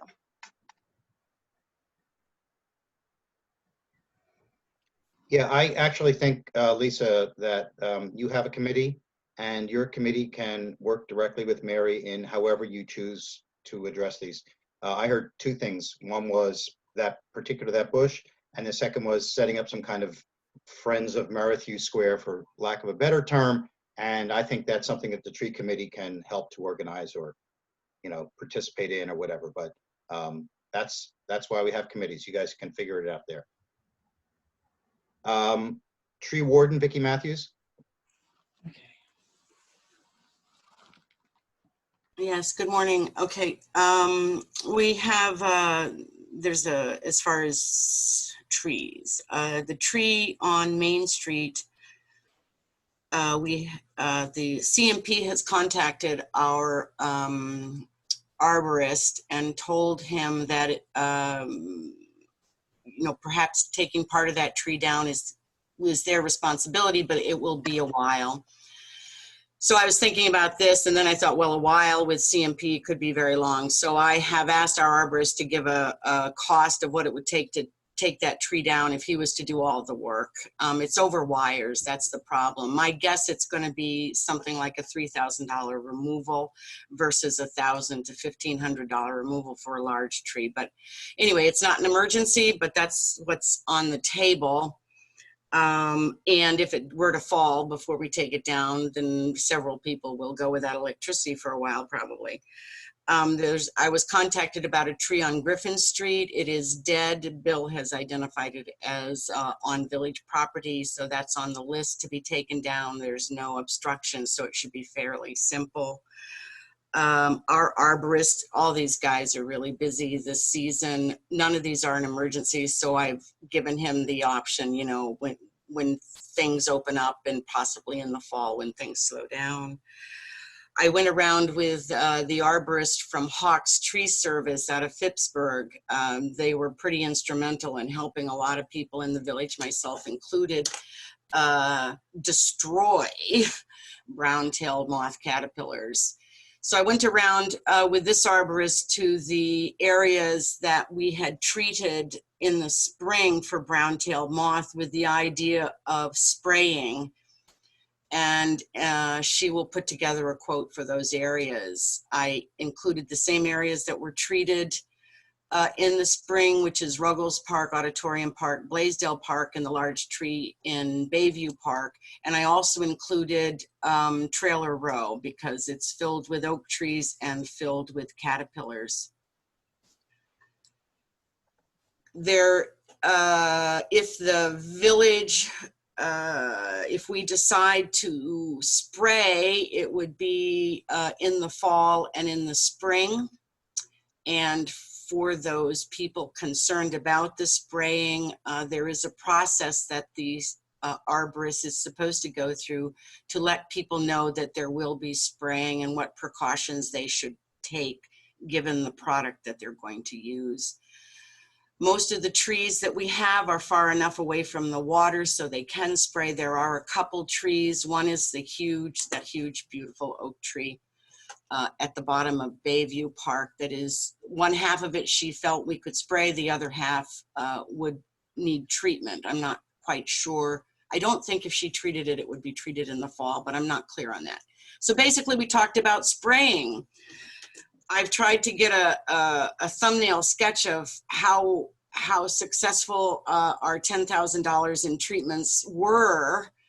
We went into it with the understanding that it didn't kill the caterpillars right away. The caterpillars hatched, ate the leaves, fell to the ground, spewed out their toxic little hairs, which they did, and then hopefully died. I haven't been able to get a real handle on whether these treatments are successful, and I have no way of determining that. What I do know is those of us that had our properties sprayed because of the caterpillars experienced immediate gratification at the minimization of the caterpillars. Again, they died, they fell to the ground, they spewed their toxic hairs, so everybody had rashes, but hopefully it cuts the population down. By spraying in the fall, we spray the eggs, so the eggs don't hatch into caterpillars. We don't have toxic hairs. In the spring, we catch the ones we didn't get in the fall, and hopefully next summer will be less toxic. Everyone agrees, and I talked to briefly with Drexel White, who does work for the CDC and was instrumental in putting a program on for Belfast last winter. But we all pretty much agree. There's a 5-year infestation. This is our third. This is the worst. The fourth can also be as bad, and by the fifth, hopefully they are moving.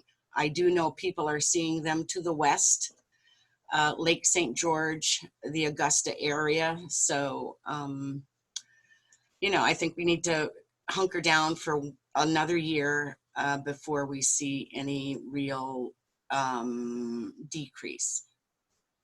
And in throwing this out, I just want you to know that we are trying to get together some information. There was limited information in the spring when we started the fundraiser to treat the trees. We now have more information, and that's always good. If anybody has any suggestions, I'm open to suggestions. You can email me, call me, and between myself and the tree committee, hopefully we can come up with a plan that is somewhat satisfactory. There's a lot of trees here. Okay? We are not going to cure this problem. We are going to try to minimize it and work with it, and keep ourselves safe and itch-free. That's it. Judy? Vicki, Steve mentioned that the tree budget still has a little bit of money in it, and I just want to remind all of us that part of our job is not simply removing the trees, but replacing one for one. And I know that you're very focused on changing your conversation from removing dead trees and starting to get some nice new trees, and anything we can do to help move that along, that would be great. I want to say that that piece, because again, we expect to get a lot of pushback from the community, I have taken that piece and turned it over to the tree committee. And they have a group that is identifying areas that trees should be planted, areas where they can be planted. But again, our expectation, I'll throw this out, is we're going to get pushback because of the view issues and things like that. That reminds me, though, one other piece that I spoke with the Hawks arborist is that the emerald ash borer is moving up. And the huge trees, the 2 huge trees in Ruggles are ash, and their recommendations now are to treat before it gets here. Anyway, so that that piece of planting is on the table, and that until this brown-tailed moth came up, that was where I was hoping the majority of next year's budget could go into identifying appropriate trees to plant and where to plant them. But thank you for bringing that up. Lisa? Yeah, I don't know if Vicki is done, but so I was going to address that in my committee minutes, but we kind of fast forwarded through that, so I can talk about that if Vicki's done. If not, I'll wait. But Vicki, it's still with you then for the moment. No, I'm done. I think we thought Lisa was done. So Lisa, jump into that, and then Mike Lennon. John, okay, I have a question for Vicki's. Yeah, go okay, for it. then Mike, why don't you ask your question? Yeah, so just a quick question, Vicki. So last time we were talking about, you know, money to sort of save the trees would be sort of something the village would be interested in, and then money to sort of reduce the impact would be more of a community thing. Based on, you gave some more information this month, which was great. So do we feel that the trees are going to be permanently affected if the village doesn't do much to them? Or it seems like it's just the top of the trees and then they sort of bounce back once they go to moths. Is that true? Or? Yes, what you're observing is exactly what the arborist observed. But all of our trees are very stressed, but that's just a general thing with trees in general. They right, are extremely stressed. More stressed because of the brown-tailed moth. Yeah. Yeah, and so again, The thought is that most trees can withstand 3 years of infestation. After that, there is the risk of them dying. We are in year 3. I will be one to say that I didn't notice them 3 years ago. I noticed them last year and I noticed them this year. So the first year is a very mild infestation, probably not noticeable unless you're at the top of a tree. But again, nobody really knows, and we're working with the best knowledge we can. The real goal is, again, to save our trees, and the focus is the trees that are in the areas where most people congregate in the village, not every wild spot in the neighborhood. Right. Thank you very much. That was very helpful. Lisa? Yeah, so we did have a tree committee meeting just about 2 weeks ago, and we have started to really kind of nail down the Project Canopy grants. Again, you can get a possibility of 2 grants. So you can get one that's for planting, right, which would be buying trees, maintaining trees, and the other one is more for a planning purpose. So I'll describe that. So we, in this committee meeting, we kind of talked about what you need to do in order to get a grant, which is very complicated. It's lengthy and specific. There's some legwork that has to be done, but we have kind of highlighted, you know, the planting one, getting one for that. So that we could purchase, say, 6 to 8 healthy trees. Mind you, we have to do all the legwork on pricing and whatnot. So this is kind of what we're anticipating. And then John Hoy, who was working on this, also came up with a great idea for planning, which is kind of an idea in the sky, a pie in the sky, which I don't know, we'd have to work through, but something about looking at maybe some of there used to be like some walking paths and whatnot, and kind of looking at those again, and perhaps getting the Historical Society to partner up with us and kind of look at some of those, which again, might not be a grant that we would have ready for next year, but it might be something that we can roll around and figure out some details and see if that is a viable thing that we could do in the upcoming years. So I think really the plan is that we'll be having another tree committee this Tuesday, and that's the one that Mrs. Brown can come to. And we're going to meet in Bayview here. We're going to be social distance, mask, the whole bit, but we're going to talk about the grants. We're going to walk around Bayside and kind of come up with some ideas on where trees could go as a community. And because when we write the grant, we need to be extremely specific where it's going. We need to have maps of where the tree will go. We need to know exactly what kind of tree it is, how large it is, the maintenance, whatnot. So all of that has to be very planned out. It's not something like we can say that's where it's going to go and then a community member says, I don't like that. I mean, the tree has to go there or we're not going to get paid.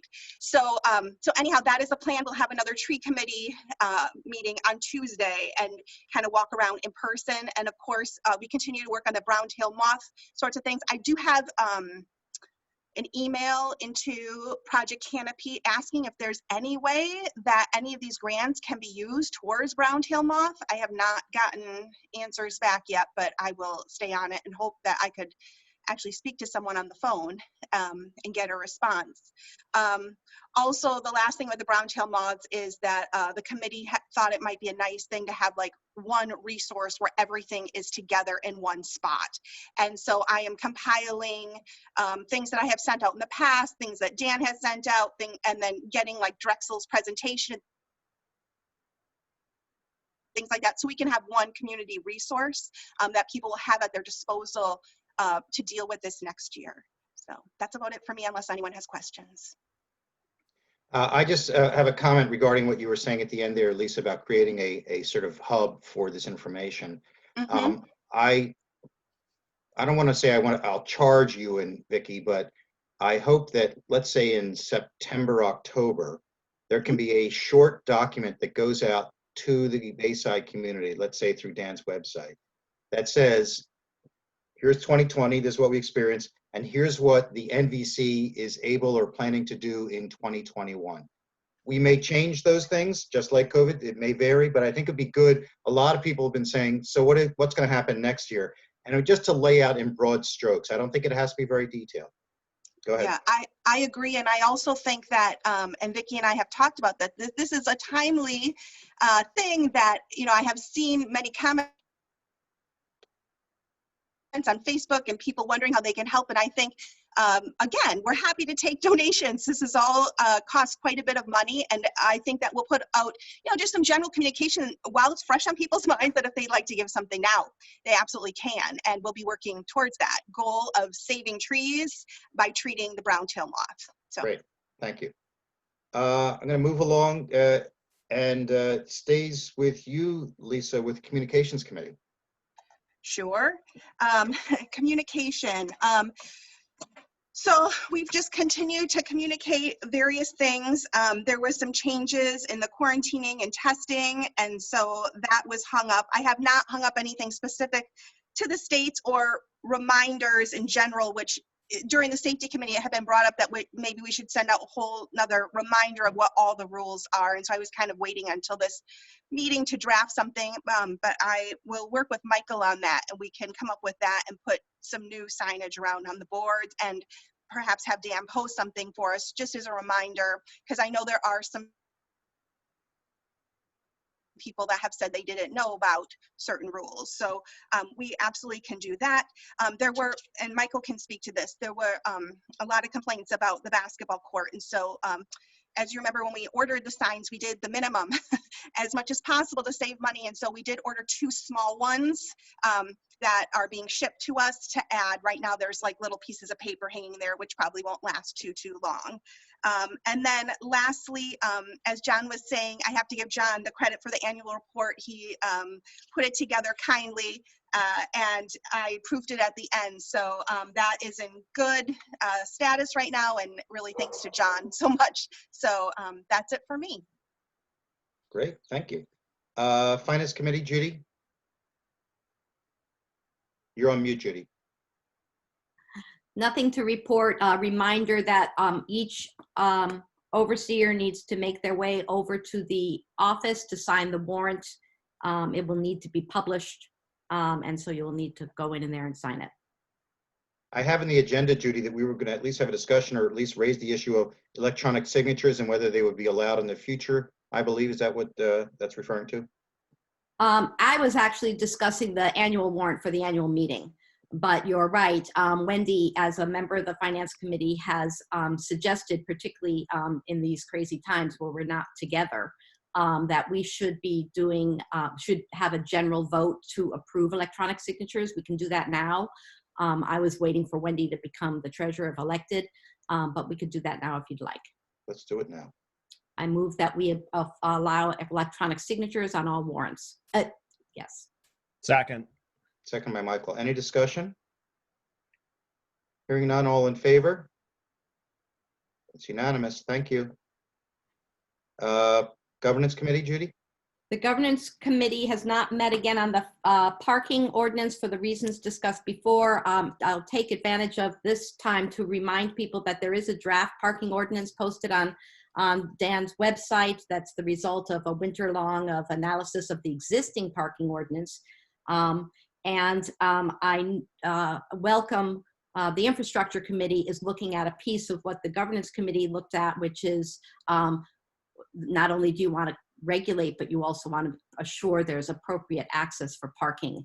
And so I encourage the Infrastructure Committee to take advantage of the hard work that's reflected in the minutes already for the Governance Committee, and invite them to drag in the wonderful volunteers who helped work with that, particularly on those alternate locations, which would be Dan Webster and Elaine Moss, Sandy Hall, Gina Cressy, Martha Beezer, I know I'm forgetting someone, Deanna Wolfire, all members of that committee who worked on that. So more to come on that. More specifically and more immediate is there will be voter registration offered at the community hall on the porch next Saturday from 10 to 11. There's notices on each of the bulletin boards, and Dan has posted that. If you are a new owner, you have the legal right to vote. Just bring proof of your ownership to make sure that you're on the rolls. You don't have to do that Saturday, 10 to 11. You can do it when the office is open. Of course, the office is not as open as it has been in the past, but make sure you bring proof of ownership. That's particularly important for couples. Sometimes they only put the deed in one person's name, and only the person who owns the property can vote. And then finally, at the annual meeting, a half an hour prior to the annual meeting starting, you will also have an opportunity to register there as well. So I'll see you there. Michael? Yeah, I just wanted to, I'm sure this is understood, but just to clarify that it's voter registration for the town meeting home, correct? It's not voter registration. Right. It's Yeah. No, so, you're not changing your voter registration. right. You are assuring that you can vote at the annual meeting for the village. We have no control over the town, only the village. And unlike the town, you have the right to vote if you're an owner of property, even if you live somewhere else in the wintertime. Nina, by the way, I'll leave it to you to follow up with the overseers in terms of what an electronic signature should look like, what you would prefer, if you want it as a JPEG, whatever. You figure that out with the overseers. Okay. So you set the rule, and then it'll be up to the overseers to comply and get those signatures to hers in case we need them. Personnel Committee, Jeffrey Wilt? No report, although the committee will be meeting later this month. Thank you. Utility Committee, David Crowfoot, I don't think is here. Judy, you want to take that? Unless he's here. Yeah, I don't think he's here. I see Beverly, but I don't see David. We met on July 2nd. The principal item on our agenda, other than the superintendent's report, was to evaluate the bids that we had opened on June 30th for the new wastewater treatment building, which will be on the location of the existing wastewater treatment building, although pulled back from the bay additional foot. We had 3 bids. The company that had bid in the first time we did this bid, we had another bid that was way Excuse high. me, point of order. I don't have any of this information available to review. This is all information that should have been provided to the overseers prior to today. Understood. Thank you. And the contract was awarded on... Again, I would like you to stop with the report until you provide the information for us to review in advance. Mike, I'm going to override you for the moment. It'll be entered into the record that you've requested that, but I would like her to continue with her report so that at least can hear what they're saying. She can. I don't know what she's talking about. I tried to find this information this week, and I still have no information on it. I hear you. Judy, please continue. And the trustees voted unanimously to award the contract to the lowest bidder, which is a... Was this handled during a public meeting? And was the public notified of this meeting? Yes. The trustees met on July 2nd. The notice of the meeting was announced both on June 30th and publicly noticed on Danny, when did we publish this? Before the meeting. The public participated. Mr. Brigham was there, for instance, and Mr. Webster was there. Anyone who, of course, can sign it at any time. In any event, we've awarded the contract, and it will be starting, the contract will be signed by the chair, which is Dr. David Crowfoot, and they will be starting right after the Round-Owlsboro race, if it occurs. The contract terms include specifically that it has to coordinate with the seawall. We were pleased with the rebidding because we were able to get a more competitive bid, and the current plan is to be able to pay for this out of our reserves. In terms of the superintendent report, the plant continues to operate effectively, although we did have some false positives on the enterococci, and we've been talking with DEP about that. We're just doing redundancies in our testing. But the flow and the VNOx weir is working well. The bills are going out this week. There are many people who have not paid their bills, and you will be getting your new water and sewer bills. And we encourage you to pay your bills on time. It helps everything work more effectively. Jeffrey? Just a clarification for the accuracy of the minutes. Judy, I think the utility trustees met on July the 3rd. It was Friday, July the 3rd, not July the 2nd. You're right. It was the last work day of the week, and that was the 3rd. You're Yeah. correct, Jeffrey. Thank you.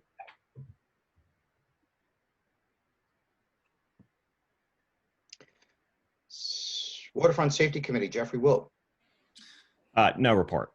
Can you please address my concerns, John, with respect to? Well, I hear your concerns, Mike, in terms of your feeling that there wasn't, is your concern that there wasn't enough public notification of the meeting? Yeah, I mean, I think that if people were interested, which, I wasn't interested in attending the meeting for opening of the bids, which was announced 31 minutes before it actually occurred. But, I would like to have listened in on some of the award stuff and of the award discussion. I mean, we're talking about spending $200,000 of the village's money, and it seems like it was rushed through when there was a normal meeting scheduled for the 10th. There was no reason not to just wait and do it when it's properly posted. Nina, you have something to say?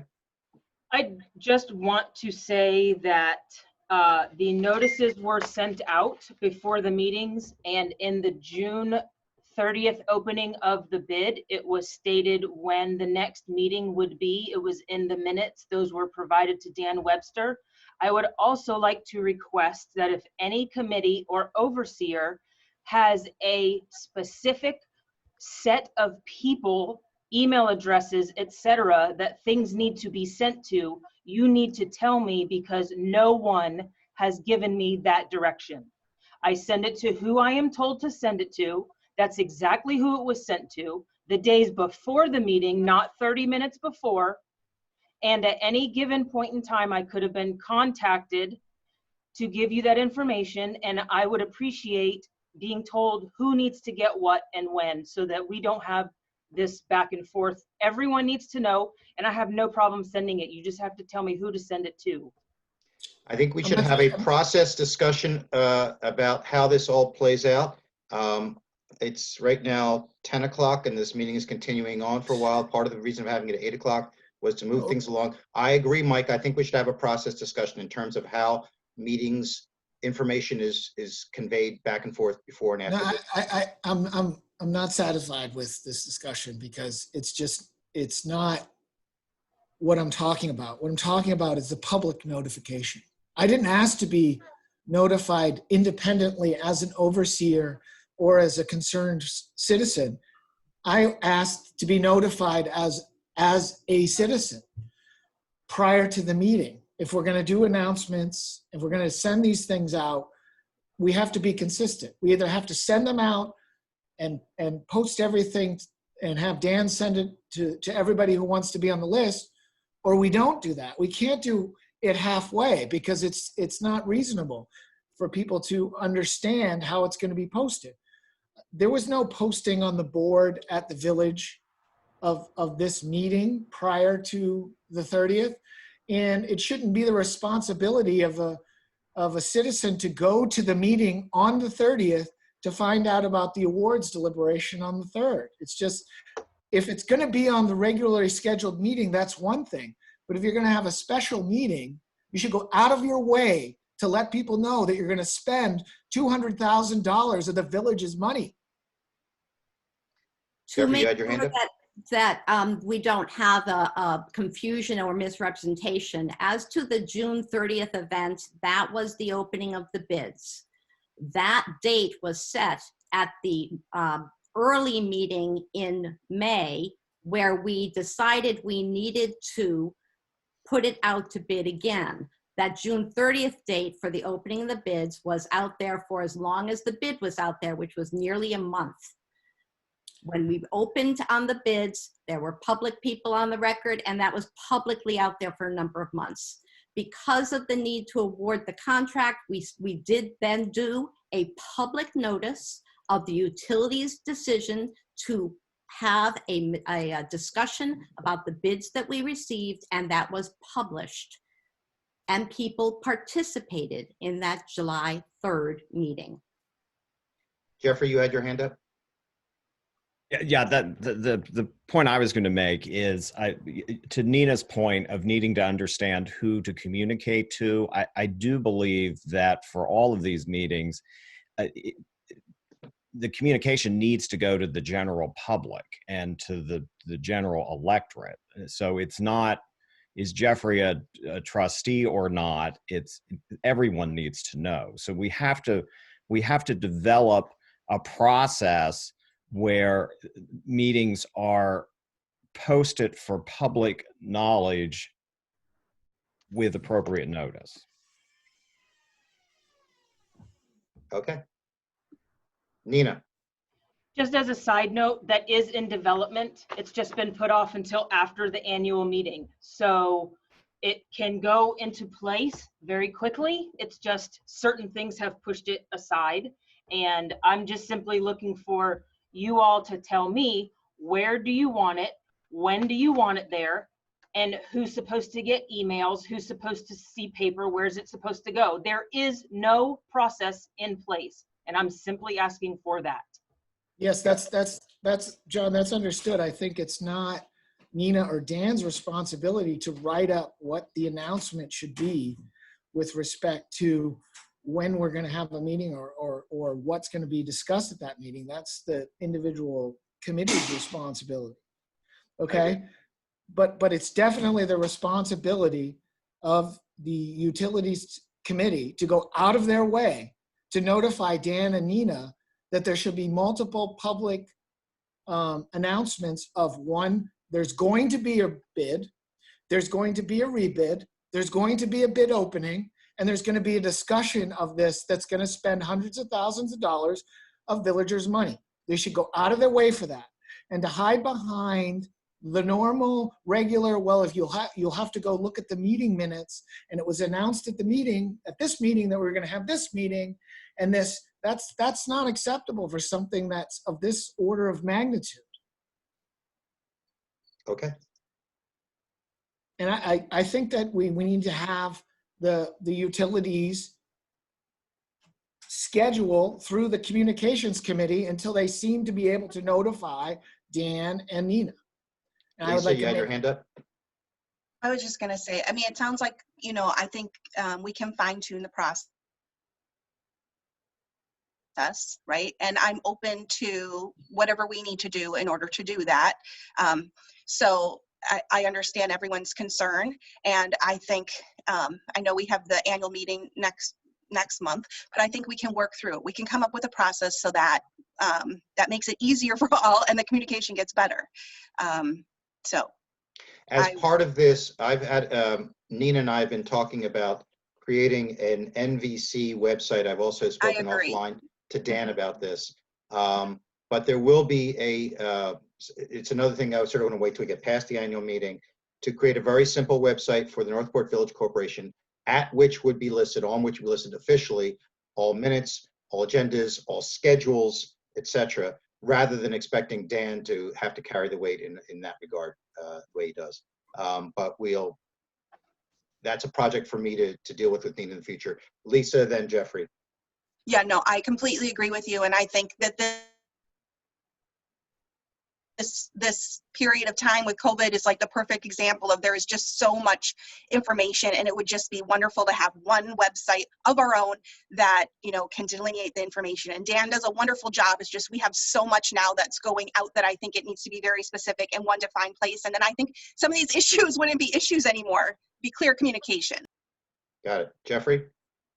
I absolutely agree with that, and I think also on a village website there should be an easy way for villagers to understand who the overseers actually are. Maybe something like with our photograph and contact information, because one of the Social security number and credit card information. All exactly. Yeah, my American Express card.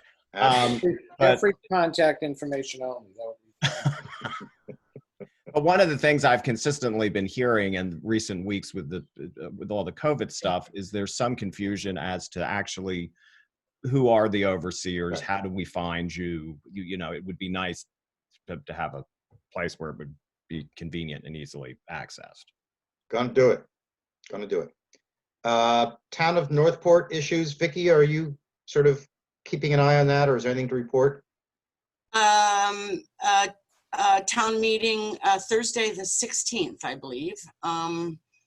two big issues. One is, so everybody vote by mail, hopefully, if you haven't. There is a meeting tomorrow. I hope to attend. There was a little confusion about, I guess they had a meeting last week, but again, communication was complicated or confusing. So I hope to be at tomorrow's meeting.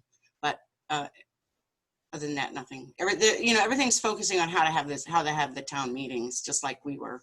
Right. Judy, did I see your hand up? No. So that leads to the report of the president. And really, I did just want to talk for a little bit about the annual meeting. And it's interesting. When you read the Waldo County Republican or other papers, there is a great variety just in the immediate area in terms of how people are holding town meetings.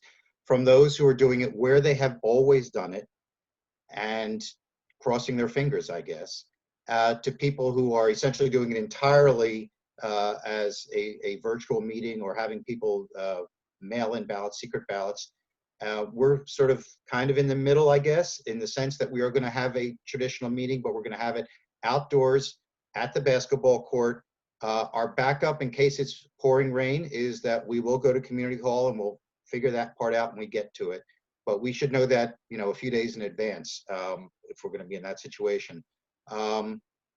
It's been asked of me, somebody said, well, how does the meeting, usually happen? Who runs it? How does it take place? Well, it's really several of the people on this phone call who come together, and much of it has been rote year to year. But we now have a month to go. There are clearly going to be some details to be handled out just in terms of the physical logistics of it, bringing some chairs down, creating some spaces on the basketball court and around there. I've looked at that area and people can sit in a lot of spaces around it too. And I think we'll have a fine meeting. We're clearly going to need to have some amplification system there. We'll have to figure that part out. There's going to be a lot of wiping down of stuff, etc. But we can pull it off. I'm confident of that. And I look forward to working with you. And what I'll plan to do is sort of reach out to some of you specifically in the next few weeks about roles you can play as we do this. Traditionally, just to lay out for everybody, excuse me, how this usually works is that the overseers meet a half hour before the annual meeting. The annual meeting is at 6:30 on Tuesday, August 11th. So at 6 o'clock, the overseers meet by themselves, usually with the moderator, and we'll have a new moderator this year. And we're just going over the ground rules of the annual meeting. The clerk will be there too. I see Beanie's on this call. And we're just sort of checking in. How does the annual meeting work? Who gets to say what, when? What do we expect of you? That sort of thing. That's a meeting at 6 o'clock before the annual meeting. So we'll do that, bottom of the park or something like that. We'll figure that one out as we get closer. The annual meeting is at 6:30. Steve? I thought that we had moved the meeting up to 5:30 because it is outdoors. Sorry, 5:30. I apologize. Yeah. I apologize. No worries. Jump everything up an hour. So 5 o'clock is when we'll meet. 5:30 is when the annual meeting is. Sorry, you're absolutely right. I'm sorry. I forgot about that. And we will then have our next, after the annual meeting, when new overseers are sworn in, we'll have a swearing in with the clerk. And then there will next full meeting of the Northport Village Corporation Board of Overseers, a meeting like this one, will occur on Sunday, the 18th, I think it is, whatever that Sunday is, of that weekend. And I think that'll probably still be a Zoom call. Right now, it feels like. And, I'm just like you, I would love to not do this, but in looking at, doing it in that space downstairs at Community Hall is really not advisable. And doing it upstairs is doable, but seems like more trouble than it's worth. And I am encouraged by the number of people on this phone call. I recognize that there were certain hot button issues, but even so. Vicki? I was just wondering who's our new moderator? Judy, you want to address that? Well, it would be appropriate, I think, for Blair and Beanie as the nominee, or Blair as the nominating committee. Then Blair, about the new moderator. Go ahead.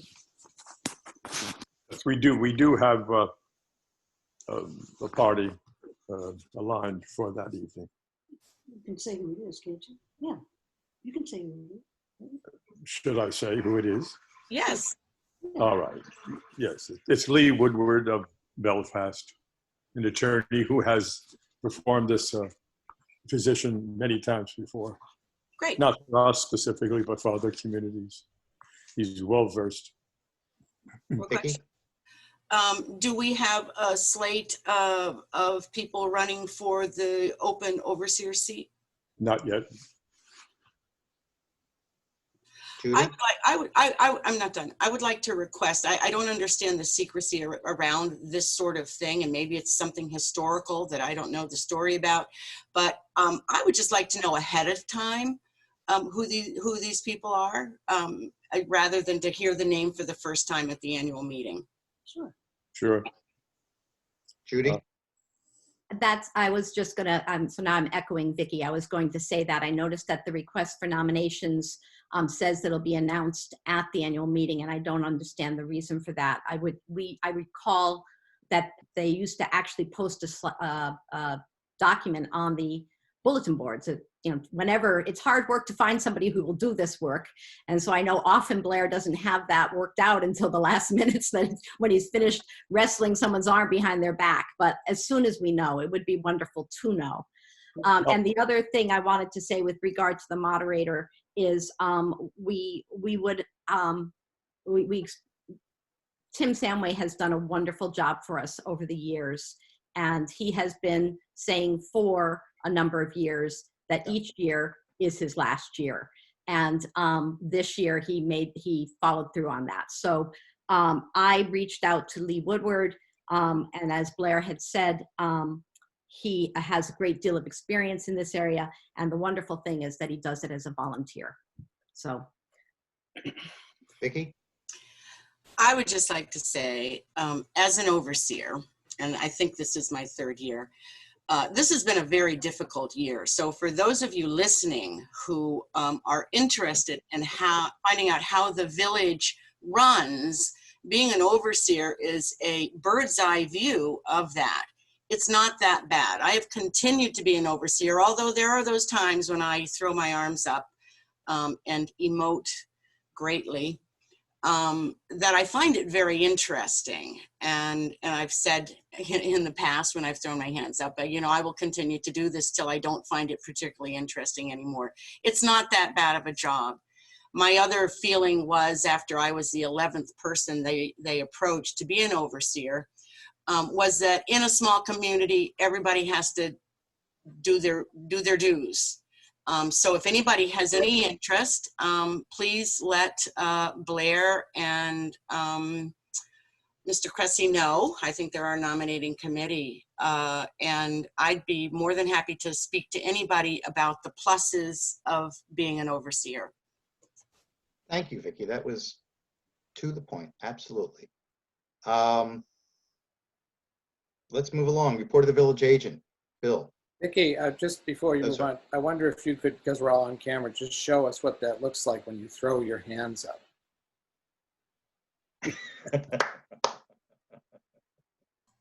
Now, Bill. Well, seeing there's no direction from you overseers for me to do anything different than I normally do, there's nothing to report. Well, okay. Report of the office manager, Nina. Hey, John. Yes? I had a couple of questions for Bill. Go ahead. We have $5,000 in the budget for drainage improvement around the community hall. What's the status of that project? That is, we are waiting for the optimal time to do that. I was told that the contractor that's got that job has 2 previous jobs ahead of him, so I believe probably by maybe the end of the month we may be tackling that job. Also, the other issue is with Janae and Nina in the office, we have changed out the file cabinets. And right now we have quite a backlog of old paperwork that needs to get taken care of. But I had showed them that they need to take all the paperwork out of the closet, because I have to get in there and re-cement the inside of the wall and watertight stuff so it won't leak into that room from outside. So we got two things going, but it is ongoing. We are planning on doing it. Just trying to set it up at the right moment. Perfect. The second thing is we had talked originally about having Proc try to do the wharf repairs when they were barging in all the granite. Yes. And obviously they're not barging in the granite. So have you given any thought to what the schedule is to do that work before that area gets all messed up? Right at the moment, with Proc Marine and their situation with COVID and their work schedule, I have had to go to Bayside Marine to do some of the repairs of the cross members under the dock that needs to be done.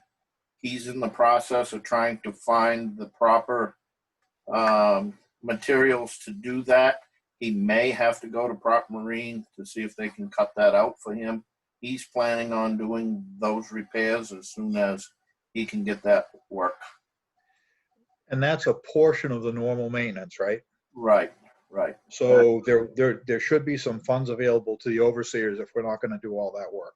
I believe we might be able to have some funds because we're not gonna do that big thing that we discussed earlier with what did I say it was, $12,000 or whatever. We're not going to do that this year because of the COVID and everybody's schedule, we can't do it. Yep, sounds good. And the last question is, there's been some discussions about the moorings on the beach in Bayside Marine and getting those out of there. So the discussion that I've had with Bayside Marine, they would like to know where to put the people's winter moorings when they're brought in. They've always been put where they're put. They are also a lot of moorings there that nobody claims, that is not Bayside Marine's problem.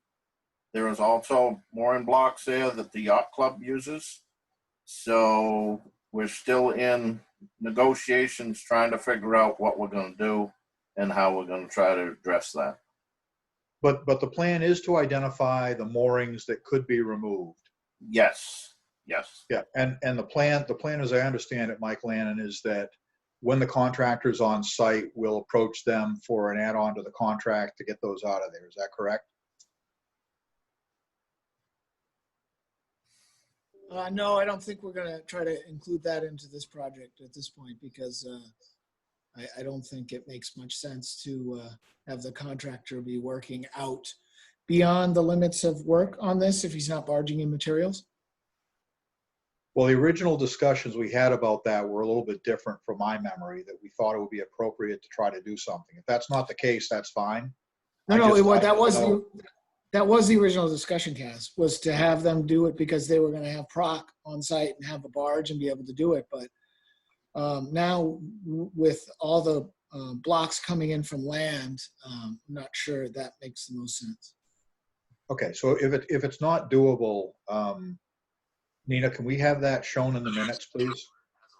Because I know a number of citizens have been asking about that for a long time, have thought we were finally going to be able to do something about it. If that's not the case, they should just know. And I think, Kaz, it looks worse this year than usual because not all the moorings went out. So there's even more now than in most years. Yeah, and I'm just kind of rewinding to a year ago or 2 years ago. We've just had a lot of abandoned moorings that we have talked about trying to get cleaned up at some point. This seemed like a good time to do that. It's not going to happen, so we move on. Yeah, Paul Overgag, who's going to do the work down at the end of North Ave, has suggested that he might want to come over and have his guy come up, pick him up, and throw him on his wall. So I'm happy with that. Yeah, I mean, if something like that can happen, that's fine. But if it falls into the category of unlikely to happen, I think we should let people know. Okay. Thanks.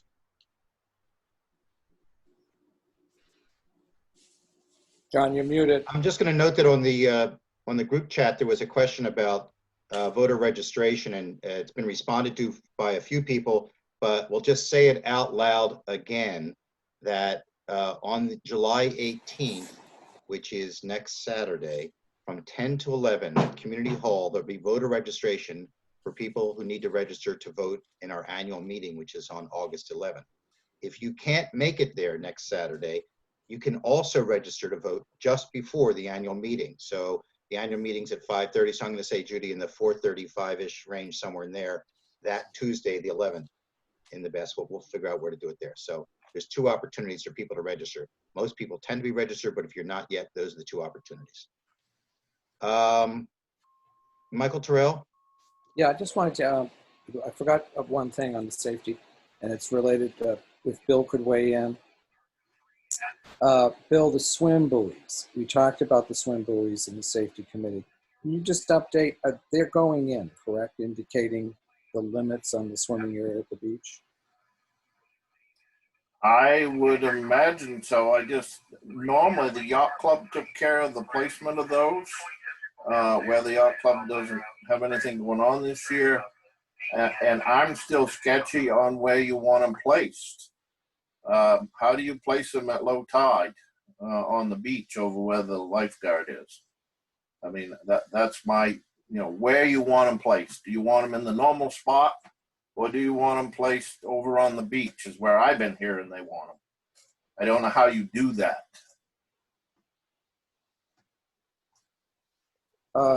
Judy, you? I thought that we were placing the swimming buoys exactly where we always place them, so that the boaters know to stay away from the swimming area, albeit no swim floats there, and to remind the children that they don't swim off the boat float and they don't swim beyond the swimming area. And I think we also should consider them over at the beach. Can we put additional ones in, and can we weigh that? Because that's where swimming is this year. Is that doable, Bill? I don't know if you got it in your budget to go buy them. I mean, yeah, I guess it's doable, but somebody has to give me that direction. What do you actually want? I mean, what do you want? Do you want toggles on a rope, or do you want buoys like we put out by the dock with moorings on them? I'm not a swim buoy expert, but I do know that I thought we talked about that the rope is problematic, and historically Bayside hasn't done the rope. Right. So if that's the case, can we have additional swim buoys that function like the existing swim buoys and that go in as soon as possible? Is that possible? Yeah, if we can get them, if we can go buy them and get them shipped here, as soon as we can get them here, we can find somebody to put them out there. Okay, so can you come back with some details on that? Is that possible? So we can, safety committee, if we can decide. Beanie's got her hand up. Yeah. Beanie? There's two pieces here, right? One is putting in the buoys that we currently have. And it's agreed that they will go in the traditional spaces where they have been in the past. Oh. And the second is, can we get additional ones? That's right. Yeah. And I think We Beanie just has talking- context here that she was going to share. We have two swim buoys that. One of them has been under my porch. I took, under Gordon's advice several years ago, I took one of his, rehashed it, redid it, renamed it, and it's been sitting under my porch. Another one showed up this year in my yard, and I believe, according to Gordon, it belongs to the town.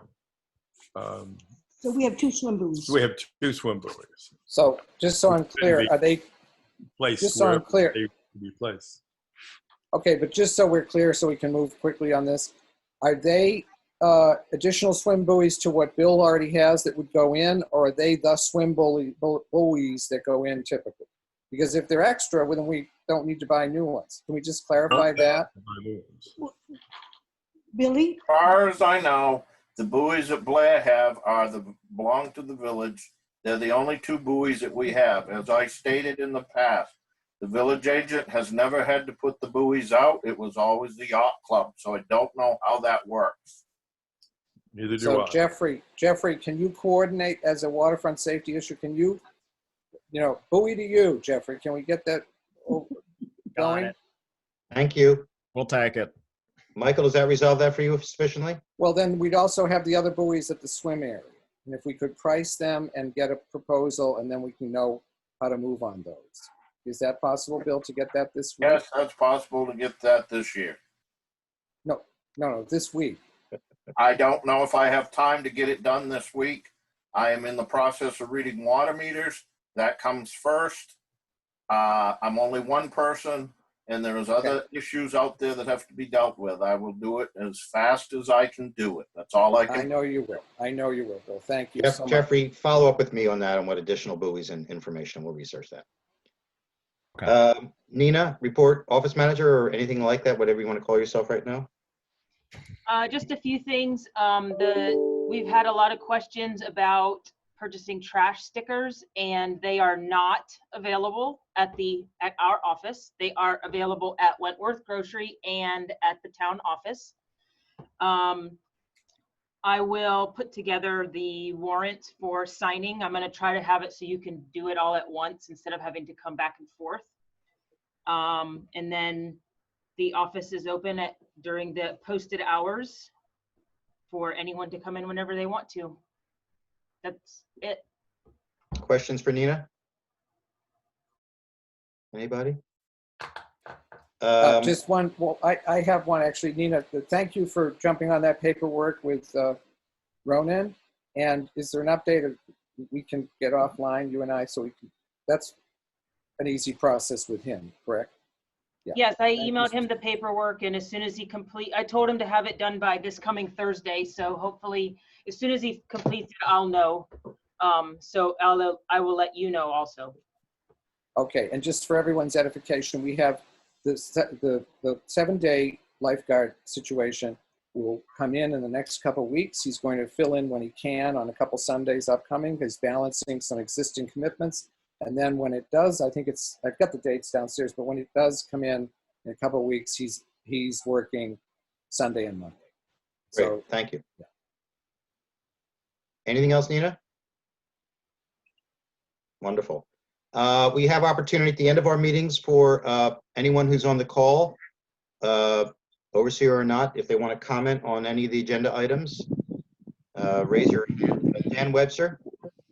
A few things. First of all, I was trying to look up the time that I sent out the meeting notice for the July 3rd and June 30th utilities meeting and bid opening. Unfortunately, my laptop battery died, so I couldn't. Somebody else could have looked that up. I try and send those out as quickly as I can. I have to update the calendar in 4 different places, so maybe I don't always get it out as quickly as possible. I don't think that's exactly Mike's comment. I think his comment more is that the content of those meetings should be broadcast more, but I do try and get them out as quickly as possible. I'm sorry if it was a little delayed sometimes. Second, in terms of publishing who the overseers are, that is something that I've typically done on baysidemaine.com. I think there was a question about confidentiality of that kind of contact information, but I'm happy to put that out until the village gets up their website.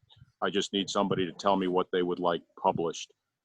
I was going to offer to look into the swim float buoys, but it sounds like, John, you'll take care of that.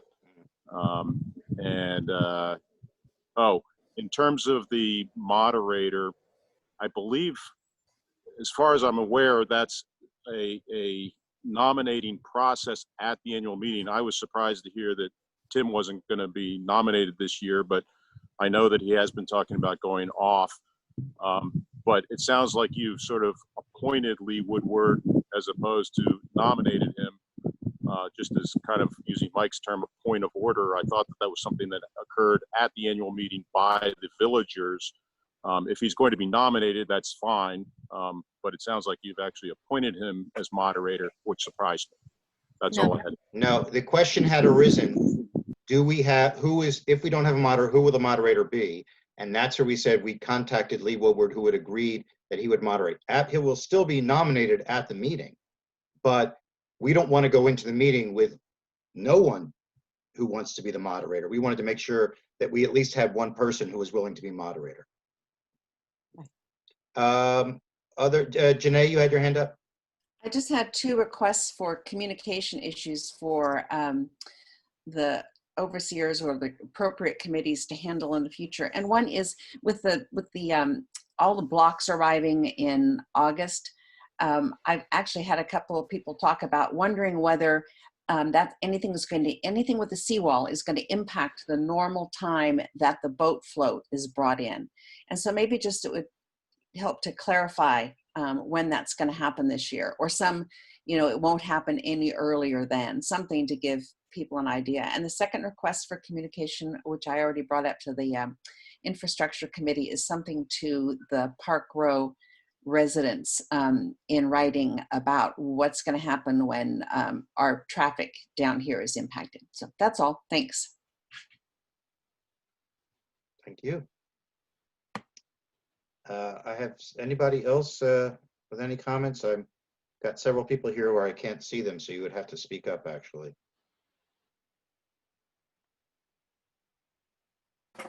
Mike Lannon?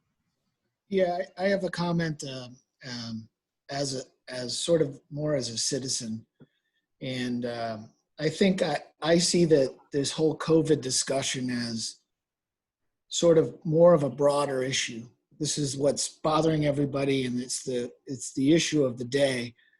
But I think that there's a real sort of push and pull between sort of the history of Bayside and what people really want to see happening going forward. And you started the meeting with a discussion of how the overseers work based on the charter, and we don't really have a village attorney that could give us the interpretation of that. So that's why I raised the point of order with respect to that. But that's not really the issue of whatever it says historically. I think we don't really have a system in place, I believe right now, that's reflective of today's environment.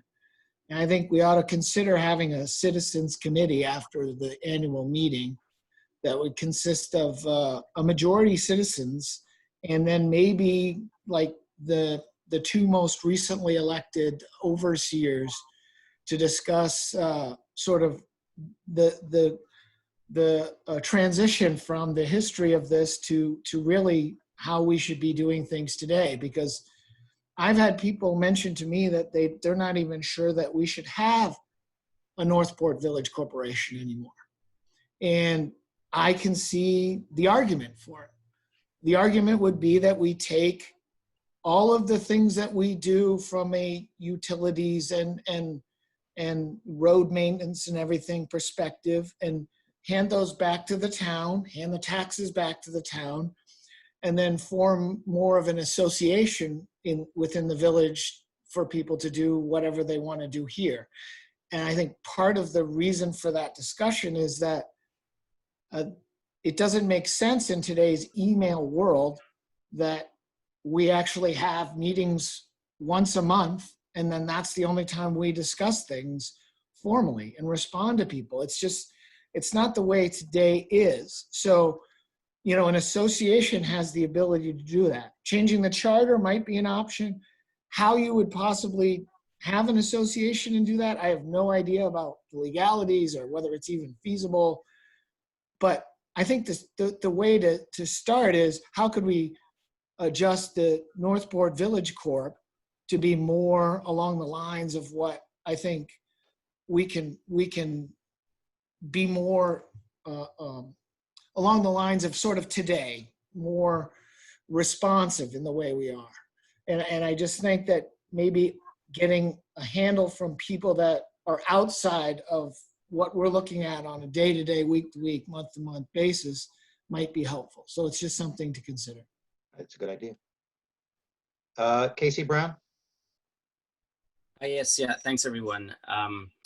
I just wanted to comment, first of all, thanks for all your effort again. And regarding the specific discussion of our police officers, I certainly did not want to imply that they behaved in any sort of unprofessional way whatsoever. And I don't know anyone that did. I think they're put in an impossible situation, but I just don't want that to be a concern about their behavior or their actions, anything like that. Thank you. Yeah. Anybody else? Well, this is a reminder that we'll all be literally seeing each other next late afternoon on, at least perhaps before, on Tuesday, August 11th. And I'll be in touch with you in advance of that about things you need to do for the annual meeting. And I don't think there's anything else. The next full meeting again of the Overseers is going to be on the Sunday following, 8 o'clock on Sunday, the August 16th. I suspect that's going to continue as a Zoom call. It seems to work for the moment. And if I don't hear anything else, I'm going to slam the gavel and say this meeting ends at 10:50 a.m. Judy, you have a question? Making a motion to adjourn? Yeah. Judy's making a motion to adjourn. Is that seconded? Seconded by Jeffrey Will. Any old discussion? All in favor? Thank you very much. See you at the annual meeting.